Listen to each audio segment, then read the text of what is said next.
ऐसी ही बेहतरीन कहानियाँ सुनने के लिए केपी नॉवल चैनल को लाइक, शेयर और सब्सक्राइब करें। आने वाली कहानियों के बारे में जानने के लिए हमारे टेलीग्राम से जुड़ें। लिंक डिस्क्रिप्शन में है। A gunslinger system in a world of magic, अध्याय 61। वाह वाह वाह! गाड़ी के ड्राइवर ने जोर से आवाज़ लगाई और घोड़ों की लगाम कसी ताकि वे रुक जाएं। अच्छा, टॉम द न्यूबी ने मुस्कुराते हुए कहा, जबकि उसके दूसरे साथी पेड़ों की आड़ से बाहर आए। सभी ने अपनी राइफलें उठाई हुई थीं और तान रखी थीं। गाड़ी के ड्राइवर ने लगाम छोड़ दी और अपनी बाहें ऊपर उठाईं। उसकी आंखें डर से चौड़ी हो गईं। उन्हें बाहर निकालो, टॉम द न्यूबी ने अपने नज़दीक एक गैंग के सदस्य को सिर के इशारे से गाड़ी की ओर इशारा करने का आदेश दिया। गैंग के जिस सदस्य को उसने आदेश दिया, वह समूह में सबसे कम उम्र का लग रहा था। ऐसा लग रहा था कि वह ज़्यादा से ज़्यादा 16 साल का था, लेकिन अपनी योग्यता साबित करने के लिए हमेशा उत्सुक था। उसने अपनी राइफल उठाई और गाड़ी के दरवाजे की ओर चला गया, जिसे उसने अपने चेहरे पर मुस्कान के साथ खोला। ठीक है, अपने हाथ पकड़े हुए बाहर निकलो, उसने कहना शुरू किया, लेकिन उसकी बाकी बात गोली की तेज़ आवाज़ से कट गई। टॉम की आंखें उस आवाज़ से चौंक कर चौड़ी हो गईं, क्योंकि वह और दूसरे लोग भी गाड़ी की ओर बढ़ रहे थे। उत्सुक गैंग के सदस्य को पीछे की ओर गिरते और धड़ाम से ज़मीन पर गिरते हुए देखा और उसकी छाती में एक बड़ा छेद हो गया। गाड़ी में 2 दरवाजे थे, एक दरवाज़ा जिसे उत्सुक गैंग के सदस्य ने खोला और दूसरा दरवाज़ा दूसरी तरफ था, जिसे लात मारकर खोला गया, क्योंकि 4 बंदूकधारी एक के बाद एक अपनी बंदूकें तानने और गोली चलाने के लिए बाहर निकले। यह क्या है भगवान का? टोनी ने गहरी आवाज़ में पूछा, क्योंकि वह और हेनरी आगामी गोलीबारी देख रहे थे। यह एक जाल है, हेनरी ने भौहें सिकोड़ते हुए कहा और अपनी तरफ बढ़ा और एक राइफल पकड़ी जिसे उसने एक चट्टान के पास रखा था। टोनी ने भी अपनी राइफल पकड़ ली। वह हेनरी के आकलन से सहमत था। टॉम ने जहां भी अपनी टिप पाई थी, वह स्पष्ट रूप से इसी के लिए रखी गई थी। शिट, उसने कहा, लेकिन हेनरी बता सकता था कि वह उत्साहित था। घात लगाकर बैठे रहना, दूसरों को लूटते देखना उबाऊ था, लेकिन सही समय पर गोली चलाकर उनकी जान बचाना निश्चित रूप से मनोरंजक था। इस बीच नीचे डर से कांपते हुए हाथ वाले गाड़ी के ड्राइवर ने अचानक लगाम पकड़ी और उसे आगे बढ़ाया, ताकि पहले से ही डरे हुए घोड़े भाग जाएं और उसे सुरक्षित स्थान पर ले जाएं। गाड़ी के भागने से पहले ही उसमें से निकल चुके बंदूकधारियों को कोई परेशानी नहीं हुई। योजना तो गाड़ी को लेकर भागने की थी ही नहीं, गाड़ी पहले ही अपना काम कर चुकी थी। टॉम, जो एक नया सदस्य था, उत्सुक गैंग के सदस्य की मौत और उसके बाद बंदूकधारियों के गाड़ी से बाहर निकलने से विचलित था, जो कि उनके लिए लूटने के लिए एक निशान लेकर जा रही थी। वह गाड़ी के ड्राइवर को समय पर प्रतिक्रिया नहीं दे पाया और घोड़ों से टकराने से बचने के लिए उसे किनारे की ओर कूदना पड़ा। वह ठीक उसी समय जमीन पर गिरा जब बंदूकधारियों ने अपनी बंदूकें चलानी शुरू की, जिससे नौसिखियों के समूह को पेड़ों के पीछे छिपने के लिए मजबूर होना पड़ा। एक बंदूकधारी टॉम की ओर बढ़ा, जो जमीन पर लेटा हुआ था, और उसने प्रसन्नतापूर्वक मुस्कुराते हुए अपनी राइफल उसके सिर पर तान दी और ट्रिगर को दबाना शुरू कर दिया। टॉम ने अपनी राइफल पर अपनी पकड़ मजबूत कर ली, लेकिन उसे पता था कि वह गोली चलाने से पहले उसे समय पर नहीं उठा पाएगा। वह डर से कांप उठा और उसने खुद को पूरी तरह से सावधानी से काम करने के लिए तैयार कर लिया। तभी उसके सामने खड़े बंदूकधारी ने अपनी पीठ को ऊपर करके आंखें चौड़ी कर लीं। अरे! बंदूकधारी ने गोली की आवाज़ निकाली और वह टॉम से 1 फुट दूर जमीन पर गिर पड़ा। और ठीक है, वे वहाँ थे, टॉम ने बड़बड़ाते हुए कहा, जब उसने गोली की दिशा में देखा और टोनी को देखा। उसकी आंखें तेज थीं और राइफल ऊपर थी। अन्य बंदूकधारियों ने शायद ही इतना ध्यान दिया हो कि उनमें से एक गिर गया हो। वे उन पर ज़्यादा ध्यान केंद्रित कर रहे थे जिन्हें वे गोली मार रहे थे, लेकिन जब टॉम ज़मीन से खड़ा हुआ और अपनी राइफल के बट से एक के सिर पर जोर से मारा, जिससे वह अचेत हो गया, और फिर ज़मीन पर पड़े उसके सीने में गोली मार दी, तो वे ध्यान देने पर मजबूर हो गए। अफसोस, उस समय वे शायद ही कुछ कर सकते थे। हेनरी ने अपनी राइफल को कोक किया और एक के बाद एक गोलियां चलाते हुए उसने उन चारों को मार गिराया जो अभी भी जीवित थे, और इस तरह से मारे गए कि देखने वाला हर कोई दंग रह गया। मारने का इनाम 10 एक्सपी। मारने का इनाम 10 एक्सपी। मारने का इनाम 10 एक्सपी। मारने का इनाम 10 एक्सपी। उन सभी के मर जाने के बाद हेनरी ने मुस्कुराते हुए राइफल नीचे रख दी। टोनी ने उसकी ओर प्रशंसा से देखा, जो ज़्यादातर उसके असंतोष से दबा हुआ था। आप मेरे लिए कुछ छोड़ सकते थे, उसने कहा। अगली बार, हेनरी ने मुस्कुराते हुए उससे कहा, और उसे बेहतर महसूस कराने के लिए उसने शर्मिंदा होने का दिखावा भी किया। अरे चलो बस नीचे उतरते हैं, टोनी ने कंधे उचकाते हुए कहा। वह खड़ा हुआ और अपने घोड़े को लेने चला गया, जिसे उसने कई फीट दूर बांध रखा था। जब तक टोनी अपने घोड़े को वापस ले गया, हेनरी पहले से ही निक्स की पीठ पर था, और साथ में वे पहाड़ी से नीचे उन नए लोगों के पास पहुंचे जो अब अपने पेड़ों की ओर से बाहर गिर रहे थे। उनके हाथ उनके घावों पर थे।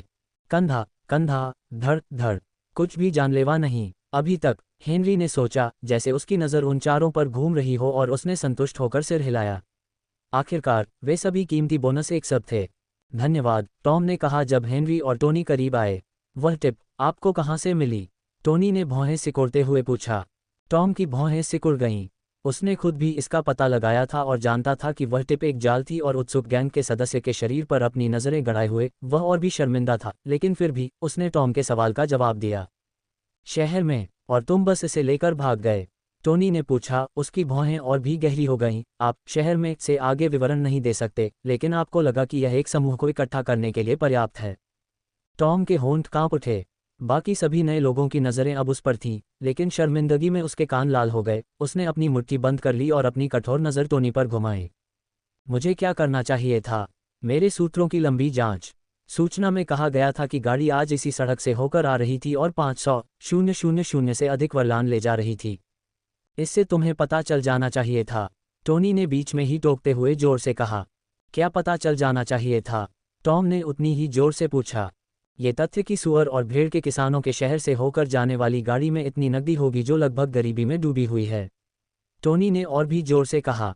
हेनरी ने हंसते हुए कहा। ईमानदारी से कहूं तो टोनी, ऐसा हो सकता है।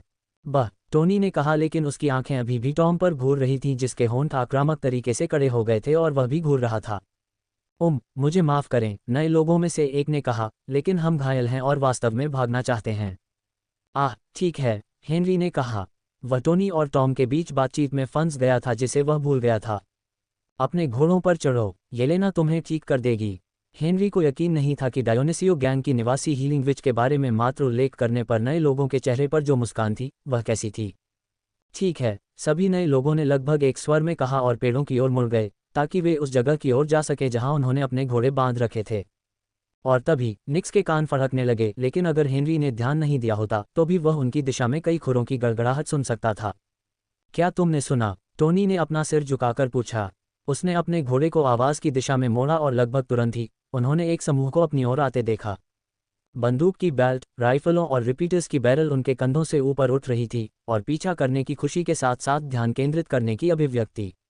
Bounty hunters! हेनरी के मौका मिलने से पहले टोनी चिल्लाया, चलो टोनी एक गोली उसके कंधे में लगी तो वह चिल्लाया, लेकिन उसने अपने दांत पीस लिए और अपनी रिवॉल्वर पकड़कर कुछ गोलियां चलाईं और चिल्लाना पूरा किया।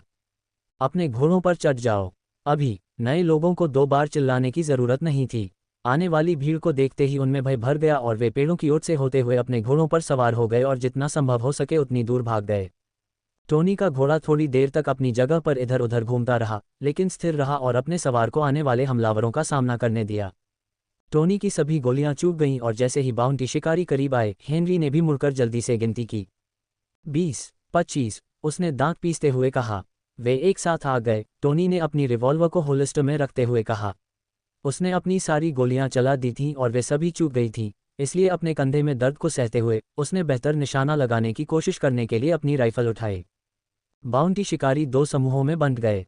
एक समूह आगे बढ़ता रहा जबकि दूसरा समूह सड़क के किनारे पेड़ों को चीरता हुआ आगे बढ़ गया, जिसका स्पष्ट उद्देश्य उन नए लोगों को पकड़ना था जो अभी अभी अपने घोड़ों पर सवार हुए थे। हेनरी ने भौहें सिकोड़ी। उसे आश्चर्य हुआ कि बाउंटी शिकारियों के इस गठबंधन को उन पर हमला करने के लिए किसने सचेत किया। अपने पिछले जीवन में बाउंटी शिकारियों के साथ अपने अनुभव से, जिसका एक बड़ा हिस्सा वह इनाम के पैसे के लिए एक के रूप में काम कर रहा था, हेनरी जानता था कि वे उन क्षेत्रों में कैसे जाते थे जहां उनके लक्ष्यों की खबर सबसे अधिक प्रचलित थी ताकि उन्हें ढूंढा जा सके। ये रणनीति अक्सर काम करती थी, लेकिन 25 या उससे अधिक बाउंटी शिकारी एक साथ हमला करते हुए एक साथ हॉटस्पॉट की यादृच्छिक छानबीन से परे थे। कैरेज, उसने केवल कुछ सेकंड के गंभीर विचार के साथ महसूस किया जबकि उसने आने वाले हमलावरों का स्वागत करने के लिए अपनी राइफल उठाई। बेशक कैरेज के साथ जाल इतना आसान नहीं था कि 5 बंदूकधारी सही समय पर बाहर निकलने के लिए गुप्त रूप से छिपे हुए थे और कुख्यात गैंगबैंगर्स को गोली मार दी। सबसे पहली गोली जिसने उत्सुक गैंग मेंबर को मार डाला वह भले ही जोरदार थी, वह संकेत रही होगी।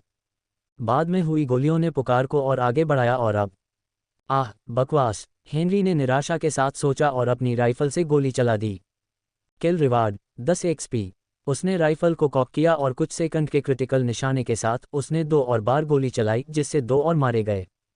किल रिवार्ड 10 एक्सपी। किल रिवार्ड 10 एक्सपी। 3 घोड़ों के अपने सवार खोने से घुड़सवारी के गठन में हलचल मच गई और प्रक्षेप पथ थोड़ा लड़खड़ा गया और हेनरी को टोनी को पुकारने का समय मिल गया। चलो, टोनी भी अपनी राइफल चलाने वाला था, लेकिन हेनरी के चिल्लाने के बाद उसने उस विचार को एक तरफ रख दिया और हेनरी के नेतृत्व का अनुसरण करने के लिए अपने घोड़े की लगाम पकड़ ली। रुको, तुम कहाँ जा रहे हो? टोनी ने आश्चर्य से पूछा। ऐसा लग रहा है कि मैं कहाँ जा रहा हूँ? हेनरी ने निक्स को सड़क के किनारे पेड़ों की ओट में जाने का निर्देश देते हुए पूछा। वे उस जगह पर पहुंचे जहां नए लोगों ने अपने घोड़े बांध रखे थे और फिर उनके पीछे सरपट दौड़ने के लिए पटरियों का अनुसरण किया। हमें अब भागना चाहिए, टोनी चिल्लाया। हम भागेंगे, हेनरी ने वापस चिल्लाया, लेकिन उसने अपनी सवारी की दिशा नहीं बदली। मैं बाउंटी हंटर्स के झुंड की वजह से 500 अनुभव नहीं खो रहा हूं, उसने सोचा, और निक्स के किनारों पर एक कोमल लेकिन तत्काल धक्का देकर उसने उसे और भी तेज दौड़ने के लिए प्रेरित किया। टोनी के घोड़े ने पकड़ने के लिए संघर्ष किया, लेकिन कम से कम इस प्रयास ने उसे उनके पीछे बाउंटी हंटर्स से आगे रखा, जो अब हंगामे से उबर चुके थे और फिर से उद्देश्यपूर्ण तरीके से सरपट दौड़ रहे थे। सवारी के आधे मिनट बाद हेनरी ने कई घोड़ों के सिरों को नए लोगों के पीछे देखा, जिनके चेहरे आसन विनाश के डर से मुड़े हुए थे। हेनरी ने अपनी राइफल उठाई, घोड़े की लगाम नीचे की और एक एक करके उन्हें मारना शुरू कर दिया। अरे, पहला चिल्लाया, मारने का इनाम 10 एक्सपी। दूसरे ने चिल्लाते हुए एक तरफ गिरते हुए कहा। तीसरे ने आखिरकार महसूस किया कि कुछ गड़बड़ है और उसने पीछे देखा तो उसके माथे में गोली लगी। मारने का इनाम 10 एक्सपी। मारने का इनाम 10 एक्सपी। हमारे पीछे। चौथे इनामी शिकारी ने अपने साथियों का ध्यान आकर्षित करते हुए चिल्लाया। जबकि 4 उनके आगे पीछा करने पर ध्यान केंद्रित कर रहे थे, 3 ने हथियार उठाकर पीछा करने वालों से निपटने के लिए पीछे मुड़ गए। टोनी ने अपनी राइफल से 2 गोलियां चलाईं, जिससे उन तीनों में से एक की मौत हो गई जिन्होंने अपने हथियार उस पर और हेनरी पर तान दिए थे। नध, हेनरी ने कराहते हुए कहा। दुश्मन द्वारा चलाई गई कई गोलियों में से एक गोली उसे लगी, लेकिन उसने जवाबी कार्रवाई की, जिससे शेष 2 लोग मारे गए जो पीछा करने से दूर हो गए थे। आपने 3 हिट पॉइंट खो दिए। Hit point 77/80। किल रिवार्ड 10 एक्सपी। किल रिवार्ड 10 एक्सपी। हेनरी के शॉट के अगले प्रयास में खाली बैरल की कष्टप्रद कॉकिंग ध्वनि का सामना करना पड़ा। Less than reload greater than. नीली रोशनी हथियार की लंबाई के साथ चमकती थी, इससे सीधे हेनरी की इन्वेंट्री से राइफल की गोलियों से भर देती थी, लेकिन उसने गोली नहीं चलाई। वे अब पेड़ों की आड़ से बाहर निकल आए थे और घास के मैदान में सवारी कर रहे थे। निक्स ने टोनी को पीछे छोड़ दिया था और अपने शिकार पर आमादा 4 बाउंटी हंटर्स को पकड़ लिया था। हेनरी अपने दोनों तरफ एक बाउंटी हंटर के साथ उनके राइडिंग फॉर्मेशन में एक गैप में सवार हो गया। हाँ, एक ने कहा। दुश्मन के आने पर बाउंटी हंटर आश्चर्यचकित था, लेकिन इससे पहले कि वह अपना हथियार घुमाकर गोली चलाने के बारे में सोच पाता, हेनरी ने अपनी राइफल को अपनी पूरी ताकत से घुमाया। तारानकन बम। तारानकन। उसने बाउंटी हंटर की गर्दन पर वार किया। तारानकन क्रैक। तारानकन। और उस एक वार में ही उसकी गर्दन टूट गई। बाउंटी हंटर का सिर लगभग हास्यास्पद तरीके से हिल गया, इससे पहले कि वह एक तरफ गिर गया, अचेत हो गया और सिर के बल जमीन पर जा गिरा, जिससे पहले से ही भयानक फ्रैक्चर हो गया और उसकी जान चली गई। किल रिवार्ड 10 एक्सपी। तुम कमीने। बाउंटी हंटर को अपनी तरफ बुलाया। उसकी रिवॉल्वर तान दी। हेनरी ने अपनी हथेली से बंदूक की बांह पर जोर से मारा और बाउंटी हंटर चौंक गया जब उसकी बांह इतनी जोर से घूमी कि उसके 2 जोड़ टूट गए। ये कौन सी पागलपन भरी शक्ति है, उसने दर्द से कराहते हुए सोचा। हेनरी का शरीर दुबला पतला था और ऐसा नहीं लगता था कि वह इतनी शारीरिक क्षमता रखता है, फिर भी उसने इसे ठीक से संभाला। और ऐसा क्यों नहीं होगा? हेनरी की ताकत 22 थी। उसने अभी भी अपने 12 स्टेट पॉइंट आवंटित नहीं किए थे, लेकिन 7 फिजिकल डेली क्वेस्ट पूरा करने के बाद उसे अपनी ताकत में जोड़ 1 मिला था। वह सामान्य लोगों से आगे निकल गया। ईमानदारी से, एक शारीरिक प्रतियोगिता में बाउंटी हंटर्स में से कोई भी खतरा नहीं था। हेनरी को less than inside greater than का उपयोग किए बिना भी ये पता था। हालांकि उनकी बंदूकें बराबरी का काम करती थीं। दुर्भाग्य से उनके लिए हेनरी के हाथों में बंदूकें उनके हाथों की तुलना में कहीं अधिक खतरनाक थीं, जैसा कि उसने पहले ही मारे गए कई लोगों से स्पष्ट है। लेकिन हम विषय से भटक गए। बाउंटी हंटर की बांह मुड़ गई और फ्रैक्चर हो गया। हेनरी ने अपनी राइफल के थूथन को उसके सिर के किनारे दबाया और उसके दिमाग को उड़ा दिया। किल रिवार्ड 10 एक्सपी। तारानकन धमाका। तारानकन धमाका। तारानकन धमाका। तारानकन। तीनों ने पीछे से रिवॉल्वर से गोलियां चलाईं और बचे हुए 2 बाउंटी हंटर्स में से एक, जो नए लोगों का पीछा करने पर ध्यान केंद्रित कर रहा था, अपने घोड़े से गिर गया, टोनी की बदौलत। अच्छा शॉट, हेनरी ने पुकारा। मुझे ही यह कहना चाहिए, टोनी ने मुस्कुराते हुए बड़बड़ाया। उसने अपना सिर हिलाते हुए सोचा, गतिशीलता इतनी कैसे बदल गई कि वह इस 19 वर्षीय की तुलना में कम अनुभवी व्यक्ति लग रहा था।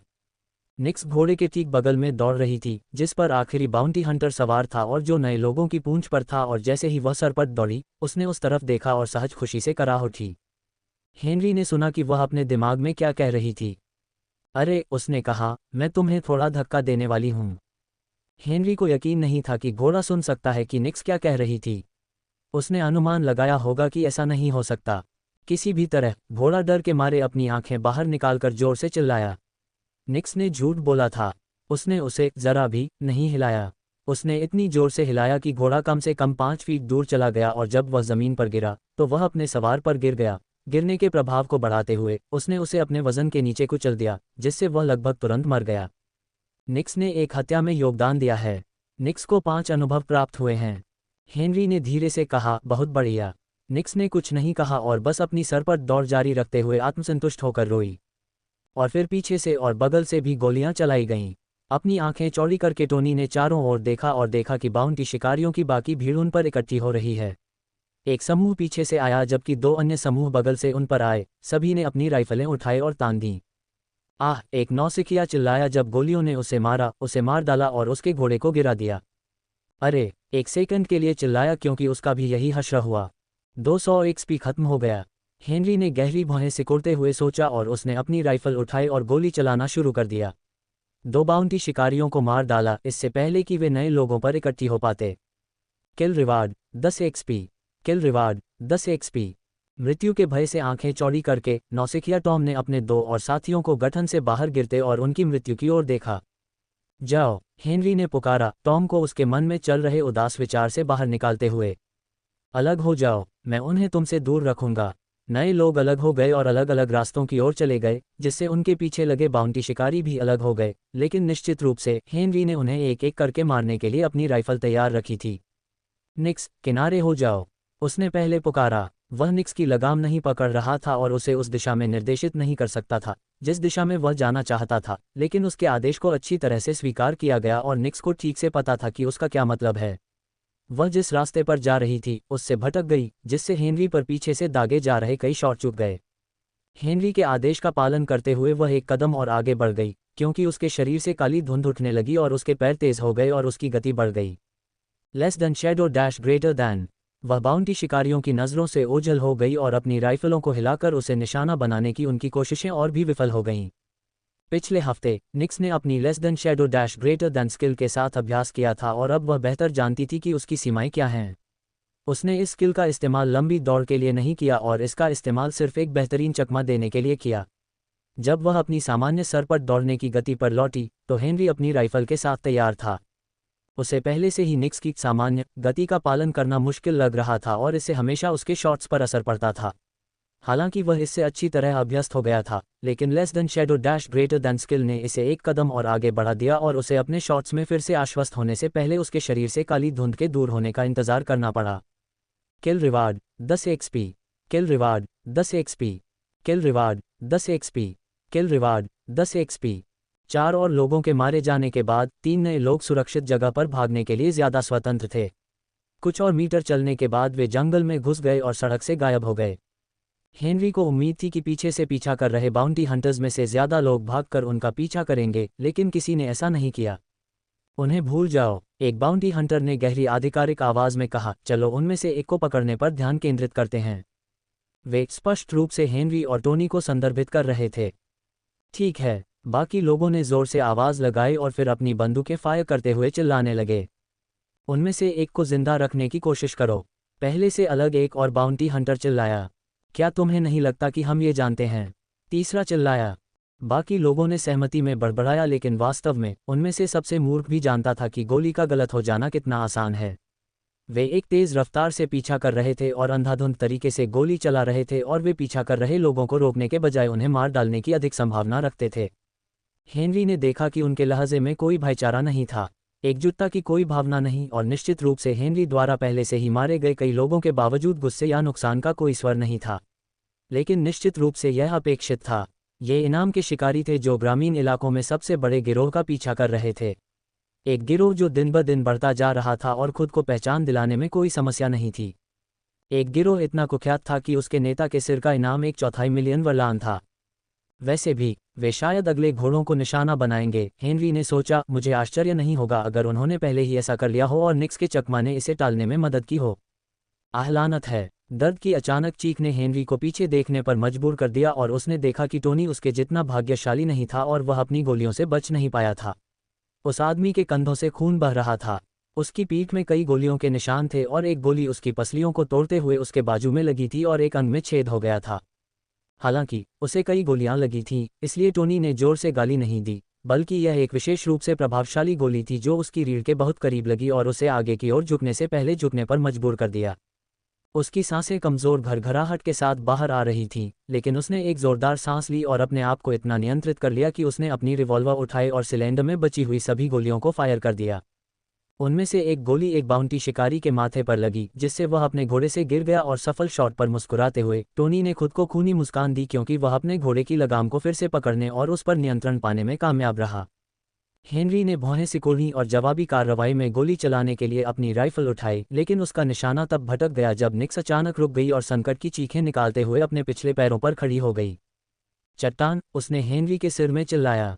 हेनरी ने आगे देखा और पाया कि वे वास्तव में अब कम से कम 50 मीटर की गिरावट के साथ एक चट्टान के किनारे पर थे।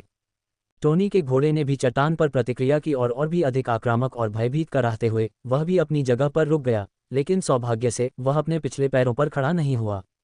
हेनरी को संदेह था कि अगर टोनी अपनी पीठ पर होता तो क्या वह रह पाता। हेनरी ने निक्स को आने वाले बाउंटी हंटर्स का सामना करने के लिए घुमाया, जिन्होंने कुछ फीट की दूरी पर अपनी सरपट दौड़ रोक दी और धीरे धीरे एक तंग अर्धवृत्त बनाने के लिए करीब आ गए, जिससे भागने के सभी रास्ते बंद हो गए। उन्होंने सभी ने अपनी बंदूकें उठाईं और उनके चेहरों पर मुस्कान देखकर हेनरी को संदेह हुआ कि उन्होंने उन्हें जानबूझकर इस दिशा में इकट्ठा किया था। चाहे ये जानबूझकर किया गया हो या नहीं, लेकिन बाहर निकलने का कोई रास्ता नहीं था, इसलिए हेनरी ने अपनी राइफल भी तान दी, लेकिन उस पर निशाना साधे 6 बंदूकों की तान ने उसे पुनर्विचार करने पर मजबूर कर दिया। उसके हिट पॉइंट काफ़ी ऊंचे थे और जब तक ये हेडशॉट नहीं था, हेनरी को कुछ शॉट सहने का भरोसा था, लेकिन एक तरह की फायरिंग स्क्वाड का सामना करना और सहना था। खैर, इससे उसके हिट पॉइंट बहुत जल्दी शून्य हो गए। पीछे एक चट्टान और बाउंटी शिकारी करीब आ रहे थे, इसलिए हिलने डुलने के लिए बहुत कम जगह थी और अगर निक्स ने less than shadow dash greater than का इस्तेमाल भी किया तो उसके मन रिजर्व की एक सीमा थी। मुझे लगता है कि मैं निक्स को आगे बढ़ने के लिए कह सकता हूं, हेनरी ने सोचा। वह शायद उनमें से एक को अलग कर सकती है और भागने का रास्ता साफ कर सकती है। लेकिन फिर टोनी का क्या? हेनरी ने बगल की ओर देखा और देखा कि टोनी भारी पलकों से उसे देख रहा था, हर सेकंड में उसका खून बह रहा था। हेनरी बता सकता था, वह मर रहा था। अरे, बाउंटी हंटर्स में से एक ने आवाज़ लगाई, कुछ भी बेवकूफ़ी करने के बारे में मत सोचो। अपनी राइफल गिरा दो। हेनरी ने एक सेकंड के लिए उसे देखा और राइफल को ज़मीन पर गिरा दिया। अब अपने घोड़े से उतर जाओ। हेनरी निक्स की काठी से उतरा और 3 छोटे कदम आगे बढ़ा। अपनी बंदूकें भी निकालो। बाउंटी हंटर ने हेनरी की बंदूक की बेल्ट में मौजूद 2 रिवॉल्वर की ओर इशारा करते हुए आदेश दिया। हेनरी ने अपने हाथ उनके पास ले गए और बाउंटी हंटर ने तीव्रता से कहा, धीरे से। हेनरी ने अपने अंगूठे और तर्जनी से दोनों रिवॉल्वर के हैंडल पकड़े ताकि ये दिखाया जा सके कि उसका गोली चलाने का कोई इरादा नहीं है। उसने बंदूकें भी ज़मीन पर गिरा दीं। बाउंटी हंटर ने रिवॉल्वर में से एक पर भौहें उठाईं। बढ़िया हथियार, उसने कांस्य और सोने से रंगी बंदूक की ओर इशारा करते हुए कहा, जिसे हेनरी ने मृत डोरन लैंगलॉट से लिया था। तुम एंगस डायोनिसियो नहीं हो, है ना? मैं नहीं हूँ, हेनरी ने कहा। लेकिन ऐसा करने और इतनी अच्छी तरह से शूट करने के लिए आपको डायोनिसियो गिरोह में बहुत ऊपर होना चाहिए। तुम्हारा नाम क्या है, लड़का? हेनरी ने इस दुनिया में आने के बाद से पहली बार खुद का परिचय देते हुए कहा। Henry Morgan. बाउंटी हंटर्स ने एक दूसरे को देखा और फिर जिसने अब तक बातचीत को संभाला था, उसने कहा, तुम्हारे बारे में कभी नहीं सुना। बेशक तुमने नहीं सुना, हेनरी ने कंधे उचकाते हुए कहा। मैं अपना नाम बनाने में अच्छा नहीं कर रहा हूं, लेकिन मैं पूरे देश में चिल्ला चिल्ला कर नहीं बता सकता, क्या मैं ऐसा कर सकता हूं? अनुभव से मैं जानता हूं कि बदनामी अंततः फैलती है, इसलिए मैं बिल्कुल भी जल्दी में नहीं हूं। अभी कम से कम मैं इस बात पर अधिक ध्यान केंद्रित कर रहा हूं कि इस स्थिति से कैसे बाहर निकला जाए। इससे कोई फर्क नहीं पड़ता कि तुम कौन हो, मुझे लगता है। अगर तुम हमें अपने ठिकाने तक ले जा सकते हो तो ये काफ़ी है, बाउंटी हंटर ने कहा। और तुमने इतने सारे मृत वजन को मार डाला है कि इनाम की राशि बेहतर तरीके से खर्च हो सकती है, दूसरे ने अपनी आंखों में लालच भरी नज़र से कहा। 6 तरीकों से साझा किए गए 1/4 मिलियन वर्लान बहुत पैसा है। 250,000 वर्लान वाकई बहुत हैं, कम से कम उनके लिए तो। एंगस की छाती पर रखी वस्तु की कीमत 10 गुना से भी ज़्यादा है, मुझे लगता है। लेकिन उन्हें ये कैसे पता चलेगा? हेनरी ने सोचा और खुद को सिर हिलाने की अनुमति भी दी। अरे इसे बंद करो। बाउंटी हंटर, जिसने अब तक सबसे ज्यादा बातचीत संभाली थी, उसने अपनी बंदूक हेनरी पर आक्रामक तरीके से तानते हुए कहा। अब हमें बताओ कि वह कहाँ है। छिपने की जगह, या इससे भी बेहतर, हमें वहां ले चलो। हेनरी ने भौहें सिकुड़ीं और अपनी आंखों के कोने से टोनी को देखा, जो मुश्किल से अपनी बात पर अड़ा हुआ था। मैं समय बर्बाद कर रहा हूँ, मुझे अब इसे खत्म करना होगा, उसने निर्णायक रूप से सोचा। लेकिन बकवास, क्या ये दर्द देगा? हेनरी ने धीरे धीरे अपने हाथों को नीचे लाया जब तक कि उसकी हथेलियां उसके चेहरे के किनारों पर नहीं आ गईं, और फिर अपनी चपलता से प्रेरित होकर एक त्वरित चाल में उसने अपनी कलाई घुमाई और उसके हाथ में हाइड्रा का डंक दिखाई दिया।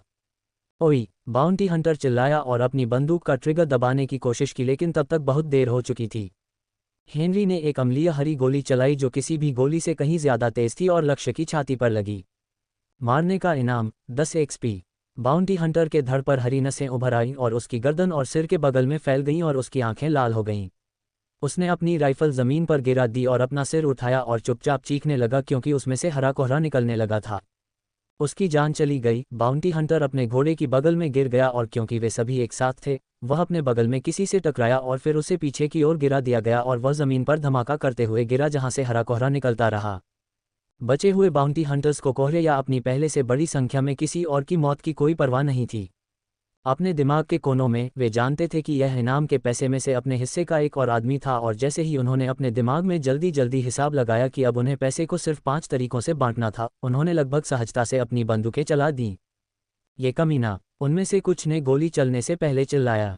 जब उसने अपनी गोली चलाई तब भी हेनरी पहले से ही छलांग लगा रहा था। उसने अपने विद्रोही कृत्य से होने वाली प्रतिक्रियाओं का अनुमान लगा लिया था। अपने पहले से किए गए कार्य के कारण चलाई गई अधिकांश पहली गोलियां चूक गईं और एक उसकी जांघ में लगी। आपने 4 हिट पॉइंट खो दिए हैं। Hit point 73/80। हेनरी कराह उठा, लेकिन जानता था कि काम अभी पूरा नहीं हुआ है। उसे less than numbing gas greater than को काम करने का समय देना था और जानता था कि शूटर अभी नहीं रुकेंगे। वह उस जगह से लुढ़क गया जहां वह जमीन पर गिरा था, और जबकि गोलियां जमीन से दूर उससे टकरा रही थीं, फिर भी कुछ उसे लगी। पसलियों में 2। आपने 5 हिट पॉइंट खो दिए हैं। आपने 5 हिट पॉइंट खो दिए हैं। Hit point 63/80। जांघों में 2 और आपने 4 हिट पॉइंट खो दिए हैं। आपने 4 हिट पॉइंट खो दिए हैं। Hit point 55/80। कंधे में 1। आपने 3 हिट पॉइंट खो दिए हैं। Hit point 52/80। और पीठ में 3। आपने 6 हिट पॉइंट खो दिए हैं। आपने 6 हिट पॉइंट खो दिए हैं। आपने 6 हिट पॉइंट खो दिए हैं। Hit point 34/80। आह्लानत है। हेनरी ने अपने शरीर पर लगी गोलियों के दर्द से अपने सिर में चिल्लाया, जबकि वह पहले से कम एक दर्जन गोलियों से बच चुका था। उसे दर्द की आशंका थी और उसने केवल यही उम्मीद की थी कि वह भाग्यशाली होगा और उसका सिर बच जाएगा, लेकिन उन मूर्खों ने जितनी गोलियां चलाईं वह उसकी उम्मीदों से कहीं अधिक थीं। वे कैसे सोच सकते हैं कि वे मारने के लिए गोली नहीं चला रहे हैं? यह मेरी समझ से परे है। ये बेवकूफ़! और फिर गोलियां बंद हो गईं। हेनरी ने गोलियों के दर्द को कम होने दिया, जैसा कि हमेशा होता था, इससे पहले कि वह घोड़े पर सवार बाउंटी हंटर्स को देखने के लिए कराहते हुए जमीन से उठ खड़ा होता। उनकी आंखें डर से बाहर निकल आईं, क्योंकि लेस देन सुन्न करने वाली गैस ग्रेटर दैन की हरी धुंध उनकी सांसों के जरिए उनमें सफलतापूर्वक घुस गई थी। वे, साथ ही उनके घोड़े, अपनी जगह पर बंद हो गए थे।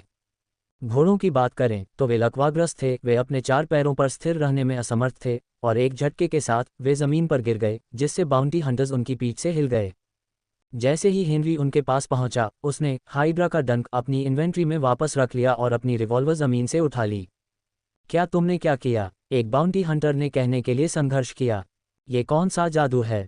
एक और सवाल किया। लेस देन सुन्न करने वाली गैस ग्रेटर दैन। हेनरी ने केवल तभी हमला किया था जब उसके पास मैना पॉइंट्स कम थे और वह ऐसे दुश्मन का सामना कर रहा था जिसे मारने के लिए उसे जादू की जरूरत थी। यह इस तरह के समूह में दुश्मनों के लिए एकदम सही था, और शायद वह पहले ही इसका इस्तेमाल करने पर विचार कर लेता अगर वे सभी बहुत तेज गति से नहीं चल रहे होते, जिससे जिस किसी को भी वह गोली मारता वह पैरालिसिस के वास्तव में सेट होने से पहले ही बहुत पीछे छूट जाता। साथ ही उसे कभी नहीं लगा कि उसे इस समूह के लिए जादू की जरूरत है। वह कितना गलत था। हेनरी सवालों को खाली आंखों से देखता रहा। उसके पास बातचीत करने का समय नहीं था। उसने अपनी कांस्य और सोने से रंगी बंदूक उठाए और 5 शॉट बाद वे सभी मर चुके थे। मारने का इनाम 10 एक्सपी। मारने का इनाम 10 एक्सपी। मारने का इनाम 10 एक्सपी। मारने का इनाम 10 एक्सपी। मारने का इनाम 10 एक्सपी। मारने का इनाम 10 एक्सपी। मारने का इनाम 10 एक्सपी। मारने का इनाम 10 एक्सपी। वह मृतकों को लूटना नहीं भूला। तुम मुझसे कुछ करने के लिए कह सकती थी, निक्स ने उसके पीछे बड़बड़ाते हुए कहा। इससे चीजें और भी जटिल और लंबी हो जाती, हेनरी ने उससे धीरे से कहा। और तुमने जो किया वह जटिल नहीं था, निक्स ने पूछा, तुम छेदों से भरे हुए हो। मैं ठीक हो जाऊंगा, हेनरी ने कहा और टोनी की ओर देखा। वह खतरे में है। हेनरी ने अपनी इन्वेंट्री से एक हीलिंग पोशन निकाला और टोनी के पास जाकर उसे अपने होठों से दबाया। ये लो, इसे पी लो। टोनी की आंखें कमजोरी से खुलीं और उसने पोशन को देखा। वह क्या है? उसने पूछा। ये तुम्हारी मदद करेगा, हेनरी ने कहा। मम्मा, ठीक है, एक मरते हुए आदमी को जहर देने का कोई मतलब नहीं होगा, है ना? टोनी ने पूछा और हेनरी के हाथों से पोशन लिया और उसे पी लिया। जैसे ही तरल उसके गले से नीचे बहता गया, उसके कुछ घाव ठीक हो गए। टोनी थोड़ा सा खुश हो गया। उसकी तेजी से पीली होती त्वचा पर कुछ रंग वापस आ गया और वह अपने घोड़े पर लगभग पूरी तरह से सीधा खड़ा हो गया। वाह, उसने कहा, अविश्वसनीय चीज। जादू की तरह काम करता है। तुम्हें ये कहाँ से मिला? चारों ओर, हेनरी ने मुस्कुराते हुए कहा। क्या तुम्हें इसकी और ज़रूरत नहीं होगी? टोनी ने हेनरी के गोलियों के निशानों की ओर इशारा करते हुए कहा। हेनरी ने अपना सिर हिलाया। नहीं, मैं हवेली में वापस आने तक ठीक रहूंगा। और हमें चलना चाहिए। टोनी ने कमजोरी से मुस्कुराते हुए कहा। रास्ता दिखाओ। क्या तुम सवारी कर सकते हो? हेनरी ने टोनी से पूछा, जब वह निक्स की पीठ पर चढ़ा। अगर टोनी नहीं कर सकता तो उसे निक्स की काठी में बिठाकर हेड्रॉन मैंशन में वापस ले जाना सबसे अच्छा होगा, जहां उसे वास्तविक उपचार मिल सकता था। टोनी ने कराहते हुए उसकी ओर देखा। बेशक, उसने कहा, लेकिन उसकी आवाज़ में थोड़ी सी घरघराहट थी। तुम्हें यह साबित करने के लिए हम आगे बढ़ेंगे। टोनी ने अपने जूतों के स्पर्श से अपने घोड़े को जोर से धक्का दिया और वे सर पर दौड़ पड़े। हेनरी द्वारा छोड़े गए और गिरे हुए घोड़ों पर से छलांग लगाते हुए और उस हरे कोहरे पर से जो उन्हें सड़क पर वापस लाने और हेड्रॉन मैंशन में वापस जाने का रास्ता खोजने के लिए लकवाग्रस्त कर देता। हीलिंग पोशन के बावजूद टोनी अभी भी ऐसा लग रहा था कि वह होश में आ रहा था और बेहोश हो रहा था, इसलिए उसकी सवारी करने की क्षमता थोड़ी आश्चर्यजनक थी। उसने अपने घोड़े को सही तरीके से निर्देशित किया कि उसे किस रास्ते पर जाना है, जो अब करना आसान था क्योंकि उनका पीछा नहीं किया जा रहा था और घोड़े पर इतनी अच्छी तरह से बैठा रहा कि वह सरपट दौड़ने से वह मुश्किल से हिल पाया। हेनरी और निक्स ने जल्दी ही उन्हें पकड़ लिया और वे एक साथ वापस आ गए। मॉर्गन, हो, टोनी ने अचानक कहा। क्या? हेनरी ने पूछा। वापस वहां, तुमने खुद को हेनरी मॉर्गन के रूप में पेश किया। मैंने अभी अभी घरघराहट की है, मैंने तुम्हें पहले कभी खुद को इस नाम से पुकारते नहीं सुना। बेशक तुमने ऐसा नहीं किया है, हेनरी ने सोचा, इस दुनिया के हेनरी के पास यह नहीं था। तुम्हें अपनी ताकत बचानी चाहिए, हेनरी ने उससे कहा। हम जल्द ही हवेली पहुंच जाएंगे। येलेना तुम्हें ठीक कर देगी। आह, मुझे संदेह है कि मैं इसे कर पाऊंगा, टोनी ने कहा। तुम कर पाओगे, हेनरी ने आत्मविश्वास से कहा। हीलिंग पोशन सवारी के लिए पर्याप्त होना चाहिए, उसने अपने मन में जोड़ा और फिर उसे कुछ समझ में आया। वह टोनी की स्थिति के बारे में वैसे ही सोच रहा था जैसे वह अपनी स्थिति के बारे में सोचता था। हेनरी के लिए हीलिंग पोशन उसके हिट पॉइंट को बनाए रखने के लिए आपातकालीन किट थे, लेकिन ये हर किसी के लिए समान नहीं था। बाकी सभी को खून बहता है और जब तक उन्हें चोटें लगी रहती हैं तब तक वे लगातार दर्द में रहते हैं। टोनी, यहाँ, हेनरी ने अचानक कहा और एक और हीलिंग पोशन आगे बढ़ाया। टोनी ने उसे देखा। किस लिए? किस लिए? उसने पूछा। आपकी मदद करने के लिए, हेनरी ने कहा। आपने मुझे पहले ही एक दे दिया है, टोनी ने एक उदास मुस्कान के साथ कहा। आपको बाकी अपने लिए बचाकर रखना चाहिए। नहीं, हेनरी ने जोर देकर कहा, आपको इसकी ज़रूरत है। टोनी ने बस कुछ सेकंड के लिए पोशन को देखा और फिर सिर हिलाया और उसे ले लिया। धन्यवाद, उसने कहा और उसे पी लिया। फिर से, वह तरोताजा लग रहा था। उसकी त्वचा और अधिक गुलाबी हो गई, लेकिन जैसे ही हेनरी ने देखा, वह जल्दी से फिर से पीली हो गई। नहीं, हेनरी ने महसूस किया। पोशन के ठीक होने से खून की कमी नहीं हो रही थी। टोनी ने हेनरी के चेहरे पर भाव देखा और मुस्कुराया। तुम बता सकते हो, है न? उसने धीरे से कहा, यह इतना अच्छा काम नहीं कर रहा है। नहीं, तुमने अभी पर्याप्त मात्रा में नहीं पिया है, हेनरी ने कहा और तीसरा हीलिंग पोशन आगे बढ़ाया। उस चीज़ को बर्बाद मत करो, टोनी ने अपना सिर हिलाते हुए कहा। इसे पी लो, हेनरी ने जोर दिया। टोनी ने कुछ सेकंड के लिए उसे देखा और फिर पोशन लिया और उसे पी लिया। असर वही था, उसके लक्षणों में थोड़ी राहत मिली, फिर यह फिर से खराब हो गया। उसकी शर्ट जो पहले से ही खून से लाल थी, खून के धब्बे बढ़ने के साथ और भी लाल हो गई। उसके घाव से अभी भी खून बह रहा था और उनमें से सबसे बुरा, हेनरी समझ सकता था, अंदरूनी था। देखा, टोनी ने उदास हंसी के साथ कहा, मैंने तुमसे कहा था कि इसे बर्बाद मत करो। मेरे पास एक और है, हेनरी ने कहा और चौथा हेल्थ पोशन निकाला। इसका कोई फायदा नहीं है, टोनी ने कहा। हेनरी ने औषधि को बाहर रखा और उसे तभी वापस खींचा जब उसे एहसास हुआ कि टोनी वास्तव में उससे औषधि नहीं लेने वाला है। ये जानने के लिए कि एल्मिनिस्टर की उपचार औषधियां वास्तव में कितनी अप्रभावी थीं और उन्हें अभी सीखना था। हेनरी को यकीन नहीं था कि उसे कैसा महसूस करना चाहिए। तुम ठीक हो जाओगे, उसने आत्मविश्वास से कहा। जब तक हम हवेली में वापस नहीं आ जाते तब तक औषधियां काम करेंगी।